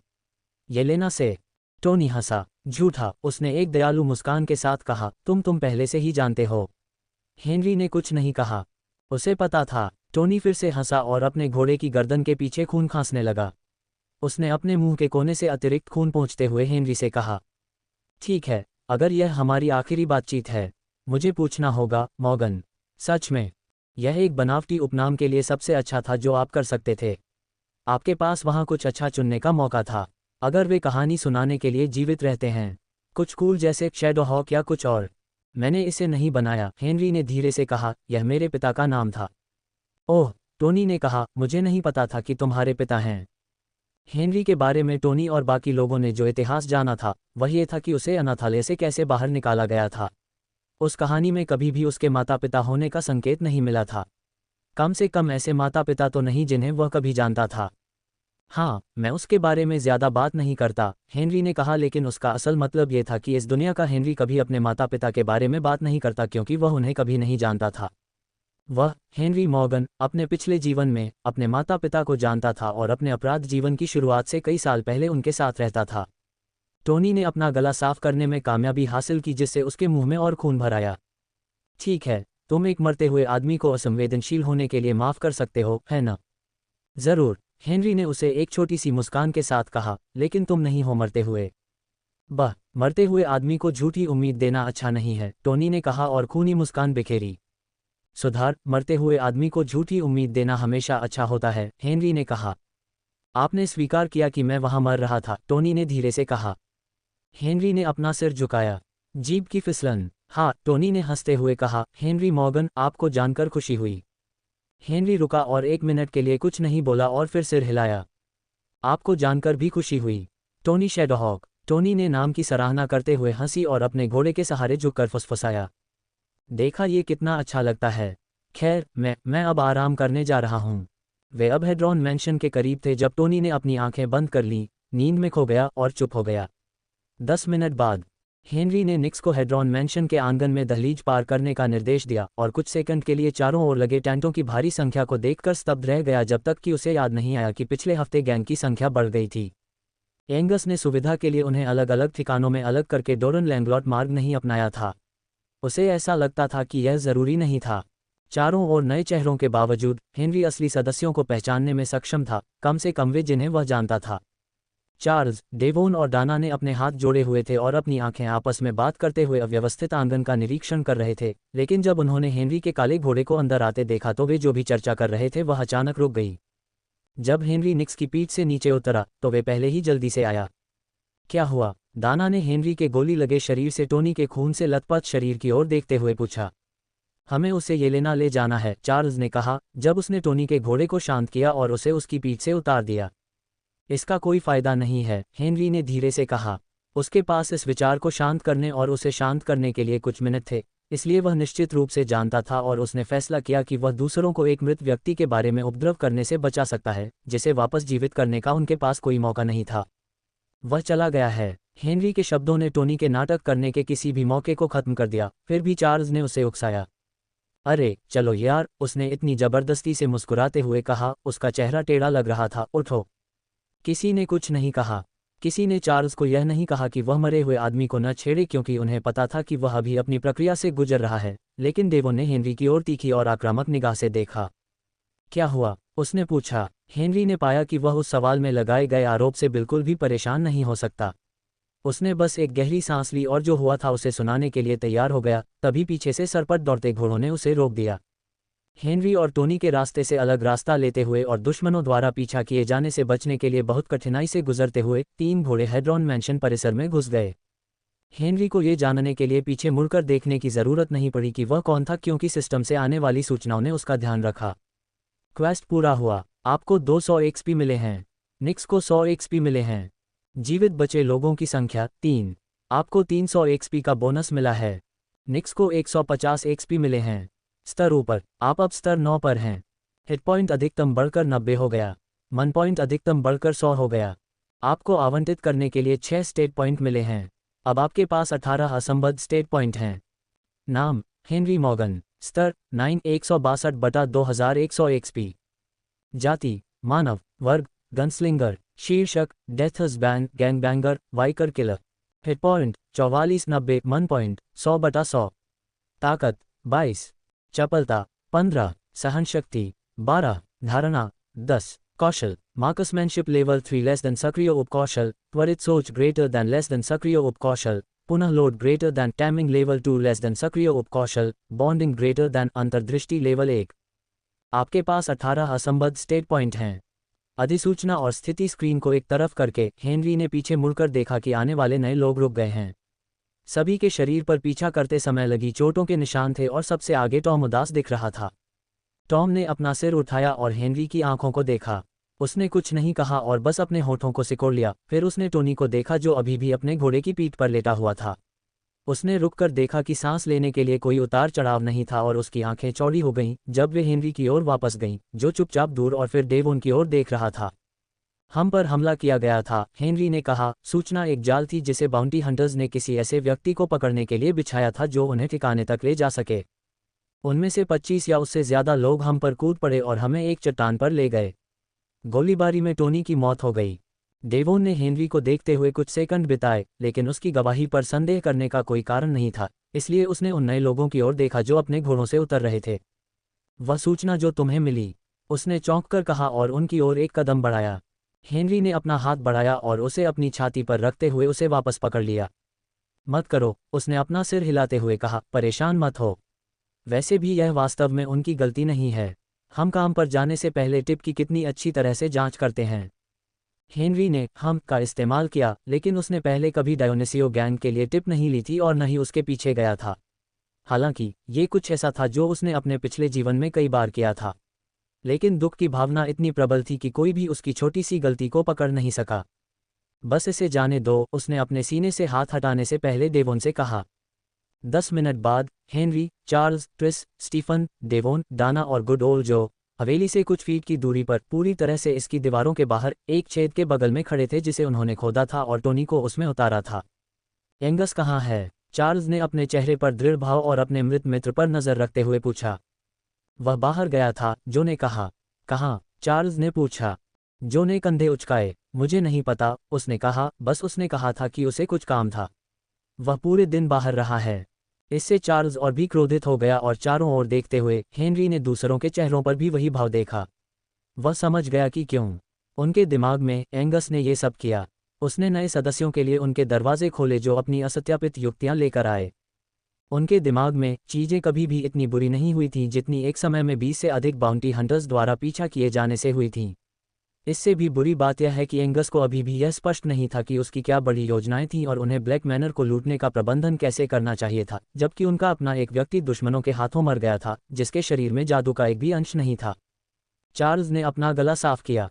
बेशक वह फिर से सपनों का पीछा कर रहा है, उसने कर्कश स्वर में कहा, और वह और अधिक वादों के साथ वापस आएगा, मुझे यकीन है। वादे? टोनी ने यही सुना था और अब वह बिना ये जाने मर चुका है कि वे वादे कैसे पूरे होंगे। किसी ने कुछ नहीं कहा क्योंकि वे सहमत थे। उनके इस आंतरिक घेरे में एंगस का सबसे वफादार संभवतः डेवोन था और उसने भी चुने गए विकल्पों पर सवाल उठाया था। उसने खुद बढ़ती संख्या पर आपत्ति जताई थी, भले ही उसने ऐसा करते हुए जोर से कहा था, केवल मैं ही काफ़ी हूँ। सभी को अपने अंतिम शब्द कहने का समय मिला। एक ऐसा अनुष्ठान जो वे कब के लिए नहीं कर पाए थे, जिसका शरीर वे ट्रेन में पीछे छोड़ आए थे। जब हेनरी की बारी आई तो उसने बस इतना कहा, अलविदा। दूसरों के विपरीत उसे मरने से पहले टोनी से अपने अंतिम शब्द कहने का मौका मिला था, इसलिए उसे नहीं लगा कि इसे लंबा करने की जरूरत है। वह इन लोगों को 3 सप्ताह से जानता था, वास्तव में उन्हें जानता था और सिर्फ उन यादों के माध्यम से नहीं जो उसके दिमाग में थीं और जिनसे उसका कोई संबंध नहीं था। और क्या उसे अपना मन बनाने और ये तय करने के लिए और समय चाहिए था कि वे एक ऐसा समूह है जिस पर वह अपनी पीठ की रखवाली के लिए भरोसा कर सकता है। अब तक उन्होंने उसे संदिग्ध बनाने के लिए कुछ भी नहीं किया था और उनमें से कुछ जितने भी बदमाश और परेशान करने वाले बेवकूफ़ थे, डाना और डेवोन पर नजरें, वे अच्छे स्वभाव के लग रहे थे। ठीक है, अपराधियों के एक गिरोह जितना अच्छा स्वभाव हो सकता है। टोनी, हालांकि जब उसने टोनी को उसके लिए खोदे गए गड्ढे में नीचे देखा तो हेनरी ने ट्रेन जॉब के बारे में सोचा और कैसे वे दोनों छत पर दौड़ रहे थे, वर्दीधारी बंदूकधारियों से लड़ रहे थे। उसे वह बातचीत याद आ गई जो उन्होंने तब की थी जब ये सब खत्म हो गया था और टोनी ने उस पर मर्दवादी सनक होने का आरोप लगाया था, लेकिन बाद में उसने सम्मान की बात स्वीकार की। उसे याद आया कि बाउंटी हंटर्स द्वारा पीछा किए जाने और गोलियों से छलनी होने से पहले उनके पास कितने आखिरी मिनट थे और कैसे उन्होंने बातचीत करते हुए आराम से शराब पी थी। क्या वह बच पाता अगर मैंने नए लोगों के पीछे जाने और उन्हें बचाने पर जोर नहीं दिया होता? हेनरी ने सोचा। अपने दिमाग के एक कोने में वह जानता था कि चीजें कभी इतनी सरल नहीं थीं। भले ही वे नए लोगों को छोड़कर भागते रहें, बाउंटी हंटर्स के पास दोनों समूहों का पीछा करने के लिए पर्याप्त संख्या थी। नए लोग मर जाते या पकड़े जाते और टोनी को शायद फिर भी गोली लग जाती। बेशक, जब उसके दिमाग में यह विचार आया तो हेनरी अपने अपराध बोध को रोक नहीं सका। उन्होंने टोनी के शरीर पर मिट्टी डाली और उसकी कब्र पर एक पत्थर लगाया जिसे चार्ल्स ने खंजर से तराशा था, और फिर वे सभी हेड्रॉन मैंशन में वापस आ गए और प्रतीक्षा करने लगे और शिकायतें करने लगे जो उनके नेतृत्व द्वारा उन्हें जिस रास्ते पर ले जाया जा रहा था उसके बारे में कई दिनों से चल रही थीं। सभी नए सदस्यों को मैंशन के भीतर रहने का आदेश दिया गया और डेवन ने अपने शॉटगन के साथ उस आदेश को लागू किया। वे सभी आज्ञा का पालन करने के लिए तैयार थे। एंगस उस दिन वापस नहीं आया। वह अगले दिन दोपहर के बाद वापस आया। उसने अपने शरीर के चारों ओर एक लबादा लपेटा हुआ था और अपनी छाती पर धड़कते हुए रत्न को छिपाने के लिए एक शर्ट को ठीक से बटन किया हुआ था। उसके सिर पर एक टोपी थी और जब वह सही कोण पर मुड़ी तो उसने उसकी बैंगनी आंखों को ढक लिया। उसके चेहरे पर एक चमकदार मुस्कान थी जैसे कोई अच्छी खबर लेकर आया हो। गिरोह इतना आश्वस्त नहीं था। एंगस अपने घोड़े से उतर गया और गैंग के नए सदस्यों में से एक, जिसे भविष्य में काम करने के लिए नियुक्त किया गया था, ने घोड़ों को ले जाने के लिए लगाम पकड़ ली। अपने चेहरे पर अभी भी मुस्कान के साथ एंगस हेड्रॉन हवेली के प्रवेश द्वार की ओर मुड़ा, जहां Henry, Charles, Tris, Stephen, Devon और दाना अधीरता और भौहें चढ़ाए खड़े थे, जो उसकी खुशी से प्रभावित नहीं थे। सभी एंगस ने उनका अभिवादन किया और फिर एक के बाद एक उन्हें देखा, मूड को भांपते हुए। क्या है? उसने पूछा और फिर आंगन में एक त्वरित नजर डाली और कहा, टोनी कहाँ है? मृत, चार्ल्स ने भावशून्य स्वर में कहा। ओह, एंगस ने कहा और अपनी टोपी उतारी और अपने बालों में हाथ फेरा। बस इतना ही कहना है? चार्ल्स ने पूछा। बेशक, यह एक दुखद बात है, एंगस ने कहा। अब उसकी मुस्कान गायब हो गई थी और उसका सिर थोड़ा झुका हुआ था। वह कैसे मरा? बाउंटी हंटर्स, हम पर घात लगाकर हमला किया गया था, हेनरी ने कहा। एंगस ने उसकी ओर देखा। उसे याद आया कि हेनरी और टोनी वास्तव में नए लोगों के काम की देखरेख के लिए हवेली से साथ साथ निकले थे। मुझे ये सुनकर दुख हुआ, एंगस ने कहा, और ऐसा लग रहा था कि वह और कुछ कह सकता है, लेकिन चार्ल्स ने बीच में ही टोकते हुए कहा, कल हमारा अंतिम संस्कार था, तुम्हें पता है। तुम वहां मौजूद नहीं थे। एंगस ने आगे बढ़ते हुए आह भरी। चार्ल्स, मुझे तुम्हारी आवाज़ अच्छी नहीं लगी। टोनी के साथ जो हुआ वह एक त्रासदी थी, लेकिन ये योजनाबद्ध भी नहीं थी। मैं इसके होने से पहले ही चला गया था, इसलिए तुम अब मेरी अनुपस्थिति के लिए मुझे दोष नहीं दे सकते, है न? मैं तुम्हारी अनुपस्थिति को दोष नहीं देता, ये तुम्हारी गोपनीयता है। चीज़ों को अपने तक ही रखना और हम सभी को तुम्हारा अनुसरण करने देना, जैसे भीड़ों को वध के लिए ले जाया जा रहा हो। अरे अब, एंगस ने कहा, मैं जो कुछ भी करता हूँ गैंग की भलाई के लिए करता हूँ, हमारे सभी सपने सच करने के लिए। तुम वास्तव में कहाँ थे? चार्ल्स ने पूछा। क्या तुम फिर से हमारे नाम फैला रहे हो? बस मेरा, असल में, एंगस ने कहा जब वह दूसरों के करीब गया और उन्होंने उसके लिए हवेली में जाने और अंदर जाने के लिए जगह बनाई। गिरोह ने उसका पीछा किया, लेकिन ज्यादातर इसलिए क्योंकि उन्होंने अभी तक उसे अपनी बात नहीं बताई थी। कम से कम उन्हें तो संतुष्टि नहीं हुई। जब वह चल रहा था, एंगस बोल रहा था, और हर शब्द के साथ टोनी की मौत की खबर पर जो मुस्कान गायब हो गई थी वह उसके चेहरे पर लौट आई। एंगस का नाम जाना जाता था और उसका चेहरा वांटेड पोस्टरों पर इसलिए था क्योंकि वह चाहता था कि यह बात सभी को पता चले। पिछले हफ्ते की घटना के बाद से गिरोह के नेता ने हवेली से बाहर निकलकर इस बात को फैलाना शुरू कर दिया था कि अगर डायोनिसियो नाम वाले गिरोह के कई नौसिखिए सदस्यों की गतिविधि पर्याप्त न हो, अपने हथियारबंद जादू से एंगस दुनिया के इस कोने में रहने वाले आम लोगों को खुद ही यह यकीन दिला सकता था कि वह 1000 हत्याओं से भी ज्यादा बड़ा खतरा है। उसकी योजना का पहला हिस्सा प्रचार था और इसमें मदद ये थी कि जिस व्यक्ति को उसने नाराज किया था वह एक शक्तिशाली और धनी व्यक्ति था, मॉड एलेरिक जैसे मनोलॉर्ड, जो आग को हवा देते हुए अपने लक्ष्य को नाम और चेहरा देने से खुश थे। यहाँ तक कि इनाम की राशि आसमान छूने लगी। बेशक, मॉड एलेरिक के लिए ये सब बस एक संयोग था। वह संभवतः गुंडों और बाउंटी हंटर्स जैसे बेकार अपराधियों के झुंड पर भरोसा नहीं कर सकता था कि वह अपनी कीमती वस्तु को वापस ले लेगा, इसलिए दुश्मन को बेहतर ढंग से समझने और तैयार होने के लिए एक सप्ताह के साथ वाइकर्स की एक और सेना उनके रास्ते पर थी। जब उन्होंने मीटिंग हॉल में मौजूद अन्य लोगों को इसके बारे में बताया तो वे बस उसे खाली आंखों से देखते रहे, जैसे कि वे अब वाक्य बनाने में सक्षम नहीं थे। और फिर ट्रिस ने पूछा, उनमें से और लोग आ रहे हैं? हाँ, एंगस ने उत्साहपूर्ण सिर हिलाते हुए उत्तर दिया। यहाँ? ट्रिस ने पूछा जैसे कि स्थान संदेह में था। तब भी एंगस ने उसे विनम्रतापूर्वक उत्तर दिया, हाँ, यहाँ। उन्हें कैसे पता था कि कहाँ आना है? डाना ने पूछा। सच कहूं तो हेड्रॉन मैंशन को एक ठिकाने के रूप में पहचानना इतना मुश्किल नहीं है, स्टीफन ने कहा। उनके पास इस बारे में सोचने के लिए 1 सप्ताह का समय था, और यदि आप इस बारे में पर्याप्त रूप से सोचते हैं और अन्य संभावित ठिकानों को खत्म करते हैं तो आपके पास यह एक ही बचता है। आलोचनात्मक सोच रखने वाला कोई भी व्यक्ति अंततः ये समझ जाएगा कि एक शार्प गिरोह को बाहर रखने के लिए पर्याप्त नहीं हो सकता है। कौन परवाह करता है कि उन्हें कैसे पता है? डेवोन ने पूछा। मैं सहमत हूं, एंगस ने शांति से कहा, लेकिन हाफऑक अभी भी समाप्त नहीं हुआ था। सवाल यह है कि हम अभी भी यहाँ क्यों हैं, उनका इंतजार कर रहे हैं। डेवन ने धीरे से कहा। शायद ये स्थिति के बारे में कुछ कहता है कि डेवन सतर्क लग रहा था और भागने का सुझाव दे रहा था। कम से कम हेनरी ने यही सोचा था, क्योंकि वह चुपचाप हो रही बातचीत को सुन रहा था। बेशक हम अभी भी यहाँ हैं, एंगस ने कहा, जैसे कि वह किसी निजी मजाक का आनंद ले रहा था जिसमें कोई और शामिल नहीं था। हमारे पास जाने का कोई कारण नहीं है, या चिंतित होने का। हेनरी ने उस कथन पर अपनी भौहें सिकुड़ी, लेकिन फिर भी कुछ नहीं कहा। क्या तुम पागल हो? ट्रिस ने अपनी हथेलियों को मेज पर मारते हुए पूछा, जबकि वह एंगस को घूर रही थी जो काफी शांत था।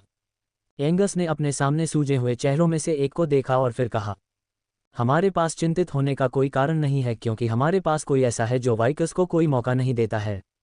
हेनरी ने अचानक महसूस किया कि आंखें उसकी ओर चली गईं। उसने और एंगस ने अब तक सबसे ज्यादा वाइकर को मारा था, 3-3। लेकिन हेनरी जानता था कि एंगस उसके बारे में बात नहीं कर रहा था। उसकी उपलब्धियों के बारे में कुछ भी ऐसा नहीं था जो वाइकर बल के खिलाफ जीत की गारंटी दे या संकेत दे, जिसे एंगस पिछले से बड़ा बता रहा था। और जब उसने एंगस की बैंगनी आंखों पर नजर डाली, उसके चेहरे पर आत्मविश्वास भरी मुस्कान देखी, तो उसे एहसास हुआ। येलेना, उसने अपनी आंखें चौड़ी करके सोचा। एंगस ने हंसते हुए कहा, हाँ, हेनरी प्रभावशाली है, एंगस ने कहा और अपना सिर हिलाया, लेकिन मैं उसके बारे में बात नहीं कर रहा था। हमारे पास कोई और भी बेहतर है। हमारे पास अमर चुड़ैल है। 1 मिनट का मौन बीतने के बाद डेवन ने उसे तोड़ा, जिसने अपने चेहरे पर एक मूर्खतापूर्ण भाव के साथ पूछा, कौन? ये जानना कि येलेना, उनकी निवासी हीलर, को मारा नहीं जा सकता था, और वह इतनी बड़ी शक्ति का दावा कर रही थी कि उसे दसियों और दसियों वाइकरों से डरने की कोई ज़रूरत नहीं थी। ये स्वीकार करना इतना मुश्किल था, ये लगभग हास्यास्पद था। चलो इसका परीक्षण करते हैं, डेवन ने उससे कहा जब सभी लोग एंगस के दावे की पुष्टि करने के लिए मेडिकल बे में गए। तुम्हारे पास जो कुछ भी है उससे मुझे मारो, तुम मर जाओगे, हेनरी ने उसे निश्चितता के साथ कहा। डेवोन ने नाक भान से कुड़ी। मैं इसे बर्दाश्त कर सकता हूँ। तुम नहीं कर सकते, हेनरी ने अपना सिर हिलाते हुए उससे कहा। तो फिर इसका आधा, डेवन ने समझौता करने के लिए कहा। हेनरी ने अपना मुंह खोला, लेकिन येलेना ने उससे ज्यादा तेजी से जवाब दिया। तुम शायद फिर भी मर जाओगे, उसने धीरे से कहा। शायद यह विनम्रता से कह रहा था। वह निश्चित रूप से मरने वाला था। येलेना यह निश्चित रूप से जानती थी, क्योंकि उसे संदेह था कि उसने कभी खुद को सीमा तक धकेला है, इसलिए अब तक उसके सभी जानलेवा हमले उसकी क्षमता के आधे से भी कम हो सकते हैं। 1/3 भी। डेवोन की भौहें सिकुड़ गईं, लेकिन उसने जिद करना बंद कर दिया। येलेना ने हेनरी की ओर देखा, जिसने अपनी निगाहें टिकाए रखीं और सोचा कि वह कब अपने घृणा के साथ शांति बनाएगी हत्या, क्योंकि इस बार इससे बचना संभव नहीं होगा। फिर हेनरी ने एंगस की ओर देखा और सोचा कि यह योजना कब से चल रही थी। इस बीच एंगस मुस्कुरा रहा था। तो फिर हम हवेली में वापस चले जाएंगे और येलेना दुश्मनों से लड़ेगी। मैं सलाह देता हूं कि हम हस्तक्षेप न करें और उसे अपने हिसाब से काम करने दें, एंगस ने घोषणा की और येलेना को एक तीखी नज़र से देखा, जिस पर वह भौचक्की रह गई। हमें चले जाना चाहिए और उसे तैयार होने का समय देना चाहिए। एंगस ने आगे बढ़कर रास्ता दिखाया और बाकी लोग उसके पीछे चले गए। हेनरी, ट्रिस ने उसे पुकारा जब वह नहीं हिला। तुम्हें आगे बढ़ना चाहिए, हेनरी ने धीरे से कहा। ट्रिस रुकी और हेनरी से येलेना की ओर देखा और फिर सिर हिलाकर और थोड़ा सा भौचक्का करके वह चली गई और अपने पीछे दरवाजा बंद कर लिया। तुम्हें आश्चर्य हो रहा है कि मैं ऐसा क्यों कर रही हूँ? 1 मिनट तक चुप रहने के बाद येलेना ने उससे पूछा। हत्या होगी, हेनरी ने कहा। येलेना ने सिर हिलाया। मुझे पता है, उसने कहा। एंगस ने तुम्हें ऐसा करने के लिए कैसे मनाया? हेनरी ने पूछा। येलेना ने दूसरी तरफ देखा। उसने एक ठोस बात कही, और अगर हवेली ढह गई तो मैं भी ढह जाऊंगी। इसके अलावा मैं मदद कर सकती हूँ, इसलिए मुझे करना चाहिए। क्या मुझे नहीं करना चाहिए? हेनरी रुका और फिर उसके करीब आ गया। उसने धीरे से उसके कंधों को पकड़ा और उसे घुमाया ताकि वह उसकी आंखों में देख सके। क्या तुम्हें यकीन है? उसने पूछा। येलेना ने सिर हिलाया। मुझे यकीन है। तो मैं मदद करूंगी, हेनरी ने कहा। येलेना ने उसकी ओर देखा, उसकी हरी आंखें चौड़ी थीं और उसके खूबसूरत चेहरे पर एक आश्चर्य भरा भाव था। कैसे? उसने पूछा। बस अपने जादू को जितना हो सके उतना शांत करो और उन्हें मारने के बजाय उन्हें गिराने की कोशिश करो। मैं इसके बजाय उन्हें मार डालूंगी। तुम्हें ऐसा करने की ज़रूरत नहीं है, येलेना ने धीरे से कहा। हेनरी ने आह भरी। याद है मैंने पिछली बार क्या कहा था? तुम्हें कभी भी किसी ऐसे व्यक्ति को मारने के लिए दोषी महसूस नहीं करना चाहिए जो तुम्हें मारने के बारे में 2 बार नहीं सोचेगा। मैं अभी भी यही कह रहा हूं, लेकिन मैंने देखा कि 3 लोगों को मारने के बाद तुम कैसे थे। यह आसान नहीं होने वाला है। कम से कम अभी तो नहीं। मैं मदद कर सकता हूं, इसलिए मैं करूंगा। येलेना रुकी और फिर सिर हिलाया। ठीक है, उसने मुस्कुराते हुए कहा, धन्यवाद। इसका जिक्र मत करो, हेनरी ने एक छोटे से सिर हिलाते हुए कहा, और जैसे ही उसने उसके कंधों को छोड़ा, उसके सिर में एक चेतावनी गूंजी। आपने एक वैकल्पिक खोज शुरू की है। वैकल्पिक खोज, नरक साथी। येलेना हेड्रॉन, नरक स्पॉन को उसके आने वाले अपराधबोध को कम करने में मदद करें। पुरस्कार, उससे चुराए गए हर शिकार के लिए आपको 150 एक्सपी का बोनस मिलेगा। क्या आप वैकल्पिक खोज स्वीकार करेंगे? हाँ, नहीं, हाँ। आपने वैकल्पिक खोज स्वीकार की है, नरक साथी। एंगस ने हेड्रॉन मैंशन के प्रांगण में डेरा डाले हुए सभी नए लोगों को दुश्मनों के आने की खबर दी और उन्हें उनकी सुरक्षा के लिए मैंशन में बुलाया। और फिर लगभग 30 मिनट बाद घोड़ों की टापों की आवाज़ें सुनाई दी और सभी हेड्रॉन मैंशन के क्षतिग्रस्त गेट के ठीक बाहर रुक गए। एंगस और गिरोह के बाकी लोग सभी नए लोगों को छोड़कर मैंशन की सबसे ऊपरी मंजिल पर थे और सबसे ऊपरी कमरे की खिड़की से वाइकर्स को देख रहे थे, जो सभी अलग अलग तरह के कपड़े पहने हुए थे, जिनमें केवल एक ही बात समान थी, वे स्थानीय लोगों की तरह नहीं दिख रहे थे। उनमें से 15, चार्ल्स ने भौहें सिकोड़ते हुए और कर्कश स्वर में कहा, क्या आप इस बारे में निश्चित हैं, एंगस? मुझे यकीन है, एंगस ने अपने हाथों को अपनी पीठ के पीछे रखते हुए कहा। गुड ओल्जो के शब्दों के कारण येलेना पर इतना भरोसा करना बेवकूफ़ी होगी, लेकिन अपने सीने पर लगे विंकुलम की बदौलत एंगस किसी से भी बेहतर जानता था कि येलेना का हेड्रॉन मैंशन से कितना गहरा रिश्ता है। चिंता करने की कोई वजह नहीं थी। अल्पविराम, मैंशन के क्षतिग्रस्त गेट से कुछ फीट की दूरी पर 15 वाइकर्स का एक दस्ता जो अपने साथियों की असफलता के बावजूद सफल होने के लिए उत्सुक और आश्वस्त था। अपने गुरु ब्लैक मैनर के स्वामी द्वारा बनाए गए 7 वाइकर्स पहले ही चोरी की गई वस्तु की तलाश में अपनी जान गंवा चुके थे, लेकिन उनकी मौतें पूरी तरह से उद्देश्यहीन नहीं थीं। पहले 2 की मौत ने उनके गुरु को न्यू फ्रॉइडन शहर और उसके आसपास के इलाकों तक अपनी खोज को सीमित करने की अनुमति दी, भले ही वह कितना भी विचित्र क्यों न हो, और हाल ही में 5 और लोगों की मौत ने एक और सटीक लक्ष्य दिया। धीरे धीरे उन सभी 15 लोगों ने अपने घोड़ों को दहलीज के पार और टूटे हुए गेटों को पार करते हुए हेड्रॉन मैंशन के मैदान में पहुंचाया, जहां उन्होंने एक बार भी अपनी नज़रें हटाए बिना खुद को एक तरह की संरचना में व्यवस्थित किया। वे वहां छिपे हुए हैं, सबसे आगे खड़े वाइकर ने भौहें सिकुड़ते हुए कहा। उसने कुछ सेकंड तक सूंघते हुए कहा। कुछ समय पहले ही एक गेट पार करके आया था और तब से कोई नहीं गया। उसने उन तंबुओं को देखा जो बिना किसी के अंदर लगे हुए थे और कहा, उनके पास मैंशन के अंदर छिपने के लिए पर्याप्त समय था, लेकिन उन्होंने भागने की कोशिश नहीं की। क्या उन्हें इस बात का पूरा भरोसा है कि हवेली उनकी रक्षा करेगी? उसने भौहें सिकोड़ते हुए सोचा। सूंघने वाला वाइकर इस दस्ते का कप्तान था, और जब उसने सोचा कि इस हवेली में कदम रखने वाले आखिरी कप्तान छाया वाइकर जिसने 1 हफ्ते पहले अपना सिर खो दिया था के साथ क्या हुआ था, तो उसके दिमाग में उसके गुरु के सावधानी बरतने के आदेश के शब्द गूंज उठे। लेकिन फिर उसने उपहास किया। गुरु, आपके शब्दों ने मुझे चोट पहुंचाई है। उन कायरों के झुंड के लिए सावधानी जो मेरा सामना करने के लिए भी बाहर नहीं निकल सकते।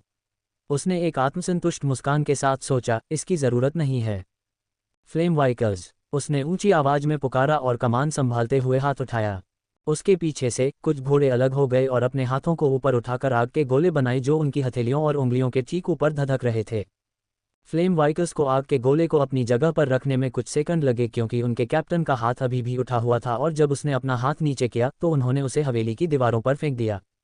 हवेली के अंदर एंगस ने देखा कि फ्लेम वाइकर्स अपने आग के गोले तैयार कर रहे थे, और फिर उसकी आंखें चौड़ी हो गईं। वे इसे यहाँ फेंकने जा रहे हैं। उसे एहसास हुआ। बत्तख, उसने चिल्लाकर कहा। उसकी बैंगनी आंखें चमक उठीं और उसके शब्दों की आज्ञा, उसके मंत्रमुग्ध कर देने वाले जादू से प्रेरित होकर, उन सभी को जकड़ लिया और उन्हें आज्ञा मानने के लिए मजबूर कर दिया। इससे ठीक पहले आग के गोले खिड़की से टकराए, जिससे खिड़की और उसके आसपास की दीवारें नष्ट हो गईं। तारांकन धमाका। तारांकन, पूरा कमरा धूल से भर गया और आग के गोले से सुलगती हुई पर्दों, लकड़ी के पैनलों और यहाँ तक कि ईंटों की भी लपटें उठने लगीं। एंगस और डेवन मलबे से सबसे पहले बाहर निकले, लेकिन एंगस उन दोनों में से सबसे अच्छा दिख रहा था और उसने धूल के कारण अपनी दृष्टि को धुंधला कर लेने के बावजूद वाइकर की दिशा में देखा। वे जानते थे कि मैं कहाँ था, उसने अपने आप से निश्चितता के साथ कहा, भले ही उसे समझ में न आया हो कि कैसे। सूंघने वाले वाइकर कैप्टन ने मुस्कुराया और अपना हाथ उठाया। तैयार, उसने पुकारा और फ्लेम वाइकर ने फिर से अपने आग के गोले तैयार किए और लॉन्च करने के लिए तैयार हो गए। योजना सरल थी। यदि दुश्मन बाहर नहीं आने वाला था तो वे हवेली को अपने सिर पर गिरा सकते थे और फिर मलबे से अपने मालिक की वस्तु को चोर की ठंडी मृतदेह से निकाल सकते थे। कैप्टन वाइकर ने पुकारा, कोई बाहर आ रहा है। फ्लेम वाइकर ने अपनी आग के गोले अपनी हथेलियों के ऊपर रखे हुए थे ताकि वे किसी भी समय उन्हें छोड़ सकें, लेकिन वे दूसरों और अपने कैप्टन के साथ देखते रहे कि एक सुंदर महिला अपने कंधे पर हाथ रखे हवेली से बाहर निकली और हर कदम पर सिहर रही थी। कैप्टन ने भौहें सिकोड़ी, लेकिन उन्होंने कुछ नहीं कहा। येलेना पहले ही बाहर निकल चुकी थी जब आग के गोले हवेली से टकराए और दीवार का एक पूरा हिस्सा उड़ गया। उस समय उसे जो दर्द हुआ वह शरीर के किसी अंग को खोने और पीछे छोड़े गए स्टंप को लगातार आग की लपटों से जलने जैसा था। फिर भी उसने अपने दर्द को काबू में रखा और हवेली से बाहर निकलकर आगे बढ़ने में कामयाब रही, लेकिन लड़खड़ाते हुए वह लगभग जमीन पर गिर गई। लेकिन तभी हेनरी वहां था। उसे सीधा रखने के लिए उसकी कमर पर एक हाथ मजबूती से रखा हुआ था। आराम से, उसने उसके कान में धीरे से कहा। उसने उसकी तरफ देखा और एक कमजोर मुस्कान बिखेरी। इससे मुझे अपने पैरों को घसीटना नहीं सीखना पड़ेगा, है ना? उसने कहा और एक हंसी निकाली। हेनरी के सहारे उसने चलने की गति को बेहतर बनाया और वे 4 कदम साथ साथ चले, वाइकर्स का सामना करते हुए जो अभी भी घोड़े पर सवार थे। जिस कमरे की दीवार आग के गोले से कुचल गई थी, गैंग मलबे से उठी और डेवोन और एंगस के साथ मिलकर खुले छेद से बाहर देखने लगी और शुरू होने वाले टकराव को देखने लगी। हेनरी, एंगस ने सवाल करते हुए बड़बड़ाया, वह वहाँ क्यों है? सभी ने आश्चर्य से येलेना के बगल में हेनरी की उपस्थिति को देखा।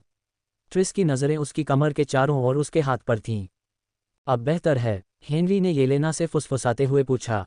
उसने सिर हिलाया और अपने पैरों पर और अधिक स्थिर होकर खड़ी हो गई ताकि हेनरी उसकी कमर को छोड़ सके और अपना हाथ अपनी बंदूक की बैट पर ले जा सके। वाइकर के आने से पहले हेनरी ने अपने दूसरे होलिस्टर में मौजूद सामान्य रिवॉल्वर को द हाइड्रा स्टिंग से बदल दिया था, जो पूरी तरह से हाइड्रा की जीभ की गोलियों से भरी हुई थी, इसलिए उसने इसे बाहर निकाला और इसके हथौड़े को कोक किया। एक ही समय में 2 चीजें हुईं। एक, वाइकर कैप्टन ने अपनी आंखों से द हाइड्रा स्टिंग के जादुई हरे रंग को देखा और फ्लेम वाइकर को अपने फायरबॉल लॉन्च करने के लिए बुलाया। 2, येलेना के शरीर के चारों ओर काले टैंडल पहले से कहीं कम तीव्रता से चटकने लगे और उसने उन्हें एक साथ एक बोल्ट में लाने की उपेक्षा करके इसके प्रभाव को और भी कम कर दिया। इसके बजाय उसने टैंडल को, जो कई थे, अलग अलग चटकने दिया और उन सभी को दुश्मन पर लॉन्च किया। येलेना के निशाने पर फ्लेम वाइकर्स थे जो एक दूसरे के करीब थे, लेकिन उनके जाने के बाद टैंडल्स पर उनका बहुत कम नियंत्रण था, जिससे कई अन्य लोग भी पीड़ित हुए। दुखी पड़ोसी, तारांकन। घोड़ों ने दर्द की आवाज़ निकाली क्योंकि वे अपने सवारों द्वारा झेली गई ऊर्जा से बच नहीं पाए थे और उन सवारों की आंखें बाहर निकल आईं और उनके मुंह खुले रह गए जबकि जादू की काली ऊर्जा उनके अंदर घुस गई। जब उनके जादूगर का मन बेकाबू हो गया तो आग के गोले हवा में फट गए और इस आवाज़ के कारण और भी घोड़े गुस्से से हिनहिनाने लगे और इस पूरे हंगामे में हेनरी ने फ़ायदा उठाया। हेनरी ने हाइड्रा का डंक उठाया और एक के बाद एक कई गोलियां दागी। उसने 3 फ्लेम वाइकर्स की खोपड़ी में 3 गोलियां दागी, जबकि उनकी आंखें दर्द से बाहर निकल रही थीं और ठीक उसके पहले उनके विस्फोटक आग के गोले ने उन्हें बहुत पीछे धकेल दिया। किल रिवार्ड 100 एक्सपी। किल रिवार्ड 100 एक्सपी। किल रिवार्ड 100 एक्सपी। वाइकर किलो बोनस, जोड़ 1 चपलता। चपलता 15 16 से ज़्यादा। वाइकर किलो बोनस, जोड़ 1 सहनशक्ति। सहनशक्ति 12 13 से ज़्यादा। वाइकर किलो बोनस, जोड़ 1 शक्ति। शक्ति 22 ग्रेटर दैन 23। किल चोरी की गिनती 3। हर हत्या मार्कसमैनशिप कौशल के साथ समर्थित थी और उसे कौशल एक्सपी के साथ पुरस्कृत किया गया था, लेकिन वे अधिसूचनाएं थीं जो वास्तविक ठोस मूल्यों के बिना हेनरी को सबसे अधिक स्पैम करती थीं, इसलिए सहज रूप से उसने उन्हें बंद कर दिया। वह तब से हर हत्या के लिए ऐसा करने जा रहा था। हेनरी ने जो नोटिफिकेशन देखे उन्होंने फिर भी उन्हें अनदेखा किया और अपनी नज़रें दूसरे दुश्मनों पर घुमाईं। हंगामा एकदम सही था और कम से कम 5 और लोग थे जो येलेना के टैंडल से प्रभावित हुए थे। जिसके बारे में बात करते हुए येलेना ने और टैंडल्स बुलाए और उन्हें फायर करने के लिए खुद को तैयार किया। तभी वाइकर कैप्टन अपने परेशान घोड़े से कूद पड़ा और अपने साथियों को हथियार उठाने के लिए बुलाया। अपने आप को संभालो। जब उसने देखा कि वे अपने शरीर में टैंडल्स से जूझते हुए हिल रहे थे तो उसने उन पर चिल्लाया। हेनरी ने उस पर अगला निशाना साधा और एक अलौकिक जागरूकता के साथ वाइकर कैप्टन दूर झुका और फिर अपनी नज़रें हेनरी पर घुमाईं जबकि उसने एक दुष्ट मुस्कान बिखेरी। उसके कैनाइन तब तक फैलने लगे जब तक कि वे नुकीले दांतों की तरह दिखने लगे। उसके कानों की नोकें लंबी हो गईं और उसके शरीर से फर उगने लगे क्योंकि उसकी पीठ झुक गई थी। उनके बीच की दूरी के बावजूद हेनरी वाइकर के शरीर से एक तीव्र आभा महसूस कर सकता था, एक आभा जिसने उसके शरीर के रोंगटे खड़े कर दिए। एक जंगली मास्टर, पिछले वाइकर पर अंतर्दृष्टि का उपयोग करने के बाद जिसने ऐसी ही क्षमताएं प्रदर्शित की थीं, हेनरी जानता था कि वाइकर कैप्टन क्या था और वह ये भी बता सकता था कि इस उत्परिवर्तन में इस्तेमाल की गई सामग्री वाइवन से नहीं ली गई थी। वाइकर कैप्टन, जिसके अंग उछलने और झपटने के लिए तैयार दिख रहे थे, ने एक जंगली गुर्राहट निकाली जिसने पहले से ही परेशान घोड़ों को डरा दिया, लेकिन जब उन्होंने हिलने की कोशिश की तो उन्होंने पाया कि वे हिल नहीं सकते। हेनरी की गोलियों से गिरे 3 फ्लेम वाइकर के शरीर से एक हरे रंग की गैस उठी थी और अब यह हेड्रॉन मैंशन परिसर के पूरे क्षेत्र में फैल गई थी। वाइकर कैप्टन की गुर्राहट ने उसे जो डर महसूस कराया था उसे दूर करते हुए हेनरी ने अपने चेहरे पर एक मुस्कान ला दी और खुद पर गर्व महसूस किया। फ्लेम वाइकर के पास कोई बचाव नहीं था और येलेना की बदौलत वे कोई भी खड़ा नहीं कर सकते थे, इसलिए एक सामान्य बंदूक से सामान्य गोली भी उतनी ही कारगर होती। लेकिन यह समझदारी नहीं होती।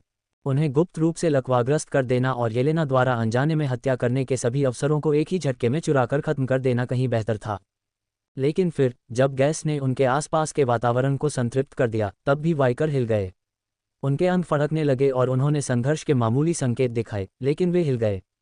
ये बहुत कष्टप्रद बात है, वाइकर कप्तान ने कहा जब वह और अन्य बादल से बाहर निकले। कैसे? हेनरी ने खुद से पूछा।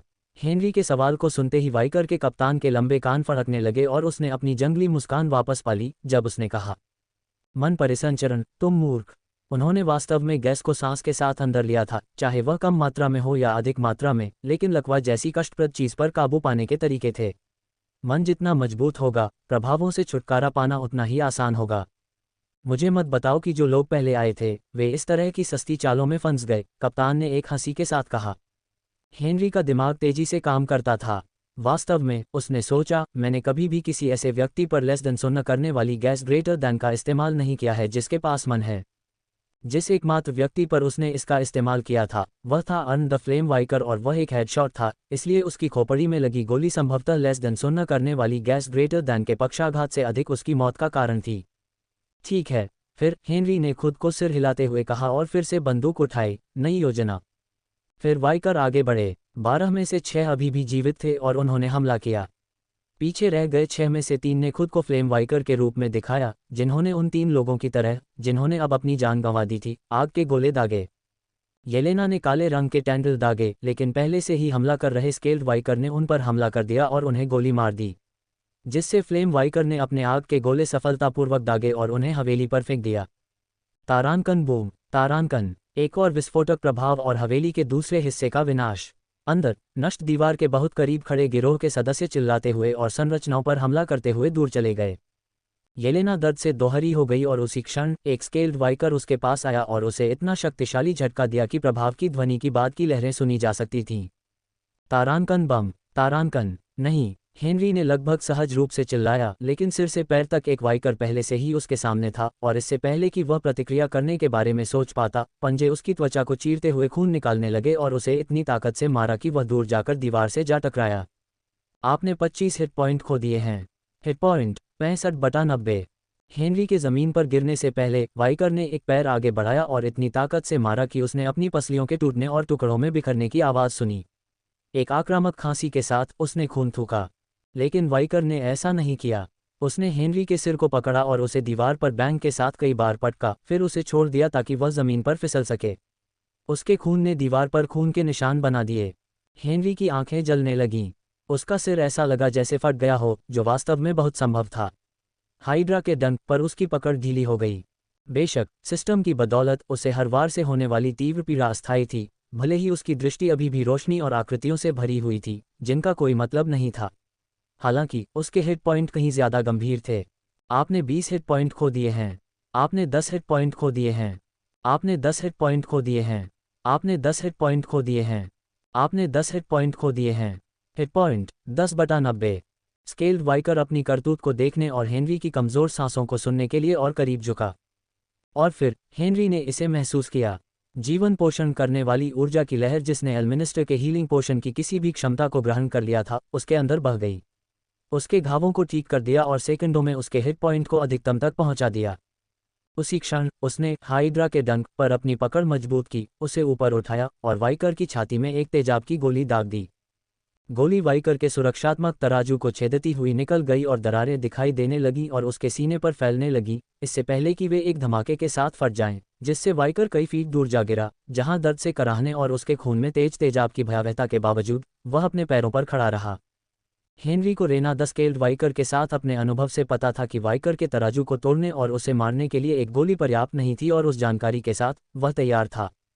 उसने जल्दी से अपनी कांस्य और सोने से रंगी बंदूक को अपने होल्स्टर से निकाला और वाइकर के ठीक होने और उसके क्षतिग्रस्त तराजू को ठीक करने से पहले ही गोली चला दी। अरे, वाइकर ने अपनी आंखें चौड़ी करके कहा, इससे पहले कि वह अपने घुटनों पर गिर गया और मर गया। किल रिवार्ड 100 एक्सपी। वाइकर किल बोनस जोड़ 1 ताकत 23 ग्रेटर दैन 24। किल चोरी की गिनती 4। तारानकन क्राका धमाका तारानकन। इस आवाज ने हेनरी का ध्यान खींचा। उसने देखा कि एलेना अपने घुटनों पर बैठी है और उसके सामने 3 जले हुए और धुआं उगलते शव पड़े हैं। एक क्षणिक विस्फोट और वाइकर द्वारा बार बार किए गए हमलों के प्रतिशोध में उसने अपने टेंडल्स पर नियंत्रण खो दिया और इतनी जोर से गोली चलाई कि एक ही बार में 3 वाइकर मारे गए।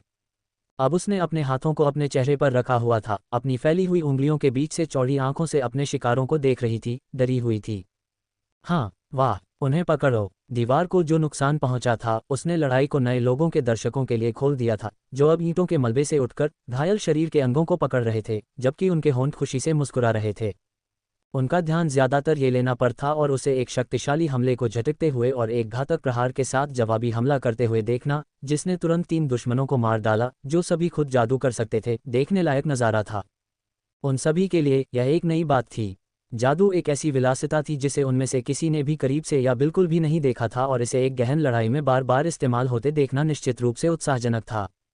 इस बीच दाना, डेवोन, ट्रिस और चार्ल्स अपने कमरे की दीवार में छेद से नीचे देख रहे थे और जब वे अपने दुश्मनों की मौत पर उत्साह में अपनी मुट्ठियां भींच रहे थे तो उन्हें यह भी आश्चर्य हो रहा था कि एलेना अपने घुटनों पर क्यों थी और इतनी बेसुध क्यों दिख रही थी। वाइकर कैप्टन की आंखें चौड़ी हो गई थीं। उसे ये देखने के लिए शक्तिशाली विश्लेषणात्मक दिमाग की आवश्यकता नहीं थी कि सिर्फ 2 दुश्मनों के सामने उसने 7 सहयोगियों को खो दिया था।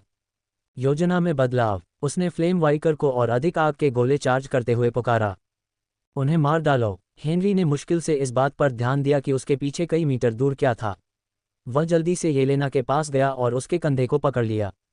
अरे, उसने कहा। उसने अपनी आंखें चौड़ी करके उसकी ओर देखा, लेकिन जब वह बोली तो उसकी आवाज़ काफ़ी मधुर थी और उसका लहजा सामान्य था। वह लगभग हार मान चुकी थी। मैंने फिर से ऐसा किया, उसने कहा। उसकी चौड़ी आंखें अपने सामान्य आकार में वापस आ गईं और उसने एक आह भरी। हेनरी ने उन आंखों में कुछ मरते हुए देखा और अब जिस तरह से वह बोल रही थी उसमें कुछ ऐसा था जिसने उसके दिल को चीखों से कहीं ज्यादा दुखाया। क्या खुद को मारने के लिए हार मान लेना ऐसा ही लगता है? उसने सोचा। जैसे उसे यादों की पाइपलाइन से खींचा जा रहा हो, हेनरी जल्द ही खुद को अपनी पहली हत्या के दिन देख सकता था। एक खूनी हत्या जिसने उसे उसके शिकार के खून से सराबोर कर दिया था। वह खून की गर्माहट को याद कर सकता था और कितनी जल्दी उसने उसे एक तरफ धकेल दिया था और आगे बढ़ गया था। क्या मैं उस दिन ऐसा दिख रहा था? उसकी और येलेना की ओर बढ़ती लपटों ने हेनरी को उसके विचारों से बाहर निकाला और उसने देखा कि उसके चेहरे से कुछ इंच की दूरी पर आग जल रही थी। वह उससे कहीं ज्यादा तेजी से आगे बढ़ रही थी जिस पर वह प्रतिक्रिया कर सकता था। लेकिन फिर येलेना अचानक वहां आ गई। उसके भूरे बालों ने उसका दृश्य अवरुद्ध कर दिया क्योंकि उसने अपना हाथ बढ़ाया और अपने सबसे तेज कास्टिंग समय में उसने काले टेंडल्स को चार्ज किया और उसे आग के गोले पर फेंक दिया। क्राका, तारानकन, तारानकन बूम, तारानकन। एक दूसरे के खिलाफ हिंसक प्रतिक्रिया करते हुए और येलेना के जादू के पीछे पूरी तरह से परास्त होकर आग का गोला ठीक उसी समय फट गया जब उसने चुड़ैल की फैली हुई भुजा को घेर लिया। जब धुआं छटा तो येलेना की बांह सिकुड़ गई थी, मानो उसमें से सारा तरल पदार्थ सूख गया हो और मांस बुरी तरह जल गया हो। अगर कोई ध्यान से देखता तो उसे विस्फोट से जली हुई उसकी हड्डियां और उसके बल से चटकी हुई हड्डियां दिखाई देती। लेकिन उसी क्षण दरारें ठीक हो गईं। मांस अपनी सही पूर्णता पर लौट आया और अब चोट का कोई निशान नहीं था। अपना हाथ अभी भी फैलाए हुए येलेना ने अपनी नसों को बाहर निकाला और दुश्मनों को एक पल में नष्ट करने के लिए पूरी ताकत से उन्हें ढीला छोड़ दिया। और फिर हेनरी का हाथ उसके कंधे पर वापस आ गया। उसने कुछ नहीं कहा, उसके पास कहने के लिए कुछ नहीं था। येलेना को यह बताने का अधिकार उसका नहीं था कि उसे खुद को मारने की इच्छा से बहकने देना चाहिए या नहीं। वह उसे ऐसा न करने के लिए कहने वाला सबसे बुरा व्यक्ति था और उसे लगा कि अगर उसने उसे ऐसा न करने के लिए कहा तो वह स्वार्थी होकर ऐसा कर रहा होगा। जब उसने उसकी मदद करने और बदले में हत्या करने की पेशकश की तो उसका इरादा वास्तव में मदद करने का था, लेकिन सिस्टम ने उसे ऐसे शानदार प्रोत्साहनों के साथ एक वैकल्पिक खोज प्रस्तुत की जिससे उसे यकीन हो गया कि मदद करने का उसका निर्णय सही था। हालांकि अगर येलेना को अब हत्या करने में कोई हिचक नहीं थी तो उसे इसे बदलने का क्या अधिकार था। येलेना ने अपने मंत्र पर अपना ध्यान केंद्रित किया और एक गहरी सांस ली। पहले फ्लेम बास्टर्ड्स, उसने कहा, क्योंकि उसकी प्रवृत्ति की तीव्रता कम होकर एक अधिक प्रबंधनीय सीमा तक होने लगी थी। हेनरी मुस्कुराया। पहले फ्लेम बास्टर्ड्स। उसने अपना हाथ उसके कंधे से हटाया और अपनी बंदूकें उनके होल्स्टर से निकाल लीं। जाओ, येलेना ने कहा और हेनरी ने आगे बढ़ने के लिए उसका साथ छोड़ दिया। चपलता के लिए 6 स्टेट पॉइंट आवंटित करें। अब आपके पास आवंटित करने के लिए 12 स्टेट पॉइंट बचे हैं। चपलता 16-22 से ज़्यादा। हेनरी का शरीर हल्का महसूस हुआ और उसके पैर और भी तेज चलने लगे। जैसे ही वह भागा उसने हाइड्रा के डंक से 2 गोलियां चलाईं जिसकी कीमत 10 मन पॉइंट थी ताकि पानी का परीक्षण किया जा सके। जैसा कि उम्मीद थी, पहले से ही ये देख चुके थे कि यह क्या कर सकता है। वाइकर ने गोलियों का सामना करने के लिए केवल अपने ज्वाला जादू की रक्षा पर भरोसा नहीं किया, और एक बार जब गोलियां उनके पास से हानिरहित रूप से निकल गईं तो उन्होंने छोटे आग के गोले से जवाबी हमला किया। उनके जादुई आग के गोले अब छोटे थे क्योंकि उन्होंने तेजी से कास्टिंग समय और हमलों को आसानी से खत्म करने के लिए शानदार विस्फोटक शक्ति का त्याग किया था। हेनरी को चकमा देने के लिए मजबूर होना पड़ा, लेकिन जैसे ही उसने ऐसा किया वह फिर भी आगे बढ़ा और एक जिग-जैग रनिंग पैटर्न अपनाया जिसने उसकी बेहतर चपलता को जोड़ा, जिससे वह उनके अधिकांश हमलों से बच सका। अधिकांश, उसने कराहते हुए कहा जब 2 आग के गोले उसे तेजी से लगे और लगभग उसकी दौड़ने की गति को बाधित कर दिया। लगभग, आपने 10 हिट पॉइंट खो दिए हैं। इतना, उसने पूछा, लेकिन अगले ही सेकंड में उसे एक हरे रंग की पौष्टिक रोशनी से नहलाया गया। आपने 10 हिट पॉइंट वापस पा लिए हैं। इतनी दूर से, उसने अपनी आंखों के कोने से येलेना को देखने की अनुमति देते हुए सोचा। अविश्वसनीय, वह लगभग फ्लेम वाइकर्स के पास पहुंच ही गया था जब 3 फेरल मिस्टर वाइकर्स ने उसकी राह रोक दी और अपनी गति से उस पर हमला किया, जो निस्संदेह उनके प्रभावशाली शक्ति आंकड़ों से पता चलता था। हेनरी जानता था कि वह उनके खिलाफ ताकत की प्रतियोगिता नहीं जीत पाएगा और अगर वह किसी एक को गोली मारने में कामयाब हो भी गया तो बाकी लोग उसे मार गिराएंगे इससे पहले कि वह काम पूरा कर पाए। लेकिन वह ये भी जानता था कि उसे चकमा देने के अलावा कुछ नहीं करना है। उसने येलेना के टैंडल्स की चटकने की आवाज़ सुनी। उसके ठीक पहले वह झुक गया और टैंडल्स को फेरल मीस्टर्स पर हमला करते हुए नहीं देख पाया। वे एक साथ चिल्लाए और उनके उत्परिवर्तन के कारण उन्हें जो विभिन्न बचाव मिले थे वे टूटने के संकेत देने लगे, जबकि वे टैंडल्स की ऊर्जा को कम करने के लिए अपने मन को प्रसारित करने में जल्दबाजी कर रहे थे। वे अभी भी काफ़ी सतर्क थे और हेनरी को लगभग यकीन था कि वह उनमें से किसी एक को मार गिराने में कामयाब हो जाएगा, लेकिन ये योजना नहीं थी। फ्लेम बास्टर्ड्स पहले थे। एक तरफ छलांग लगाते हुए हेनरी स्लाइड में गया और अपने लक्ष्य के इतने करीब गोली चलाई कि वह किसी भी तरह से चूक नहीं सकती थी, कम से कम उसके साथ तो नहीं। फेरल मीस्टर्स ने अपने शरीर से फ्लेम वाइकर्स की रक्षा की होगी, लेकिन उन्होंने उनके दृश्य भी अवरुद्ध कर दिए थे और सब कुछ इतनी तेजी से हो रहा था कि उन्हें प्रतिक्रिया करने का समय ही नहीं मिला। ये खास तौर पर हेनरी द्वारा मारे गए बदकिस्मत व्यक्ति के लिए था। हेनरी के पास बचे हुए 20 मैना पॉइंट्स को खोकर less than acidic combustion greater than shot ने वाइकर के फ्लेम सुरक्षा क्षेत्र को चीर दिया और उसे इतनी जोर से मारा कि वह 1 या 2 कदम पीछे हट गया। लपटों ने गोली के कुछ प्रभाव को जला दिया, लेकिन यह अभी भी तेज जहर पैदा करने के लिए पर्याप्त था क्योंकि वाइकर ने अपना मुंह खोलकर अपने दिल को पकड़ लिया था और उसकी सारी जान निकल गई थी। हेनरी अभी भी फिसल रहा था और उसने अपनी कांस्य और सोने की बंदूक को अपने होलिस्टर में ठूंस दिया और फिर अपनी इन्वेंट्री से 2 मैना पोशन निकाले और उन्हें 2 घूंट में पी गया। आपने 20 मन पॉइंट्स रिकवर कर लिए हैं। आपने 20 मन पॉइंट्स रिकवर कर लिए हैं। मन पॉइंट्स 40/100। किल रिवॉर्ड 100 एक्सपी। वाइकर किल बोनस जोड़ 1 चपलता। चपलता 22 ग्रेटर दैन 23। किल स्टील काउंट 5। जिस क्षण हेनरी की स्लाइड रुकी उसने अपनी बंदूक को द हाइड्रा स्टिंग के सिलेंडर में बची आखिरी गोली चलाने के लिए तान दिया और उसकी आंखें चौड़ी हो गईं जब उसने देखा कि 2 फ्लेम वाइकर्स ने अपने साथी को जहर से मरते हुए देखा था, जो उसके ऊपर आग की 2 स्तंभों को गरजते हुए चला रहे थे। हेनरी सुरक्षित रूप से कूद गया, लेकिन अगले ही सेकंड एक मुट्ठी उसके सिर पर लगी, जिससे उसका सिर न केवल झटके के प्रभाव से बल्कि सिस्टम से अधिसूचना के कारण भी बज उठा। आपने 20 हिट पॉइंट खो दिए हैं। Hit point 70/90। तारांकन बैम। तारांकन। तारांकन बैम। तारांकन। तारांकन वाम। तारांकन। तारांकन क्रैक। तारांकन। हेनरी को मारने वाला व्यक्ति उन 3 जंगली मेस्टर्स में से एक था जिन्हें येलेना ने अपने टेंड्रिल्स से मारा था और उसके 2 अन्य साथी चुड़ैल पर हमला कर रहे थे, क्रोध से भरी आंखों से उसके टेंड्रिल शॉट्स को चकमा देने में कामयाब हो रहे थे। येलेना शारीरिक रूप से उनके दृष्टिकोण या उनके साथ आए मुखों से बचने में सक्षम नहीं थी और उसने एक बार भी कोशिश करने के बारे में नहीं सोचा।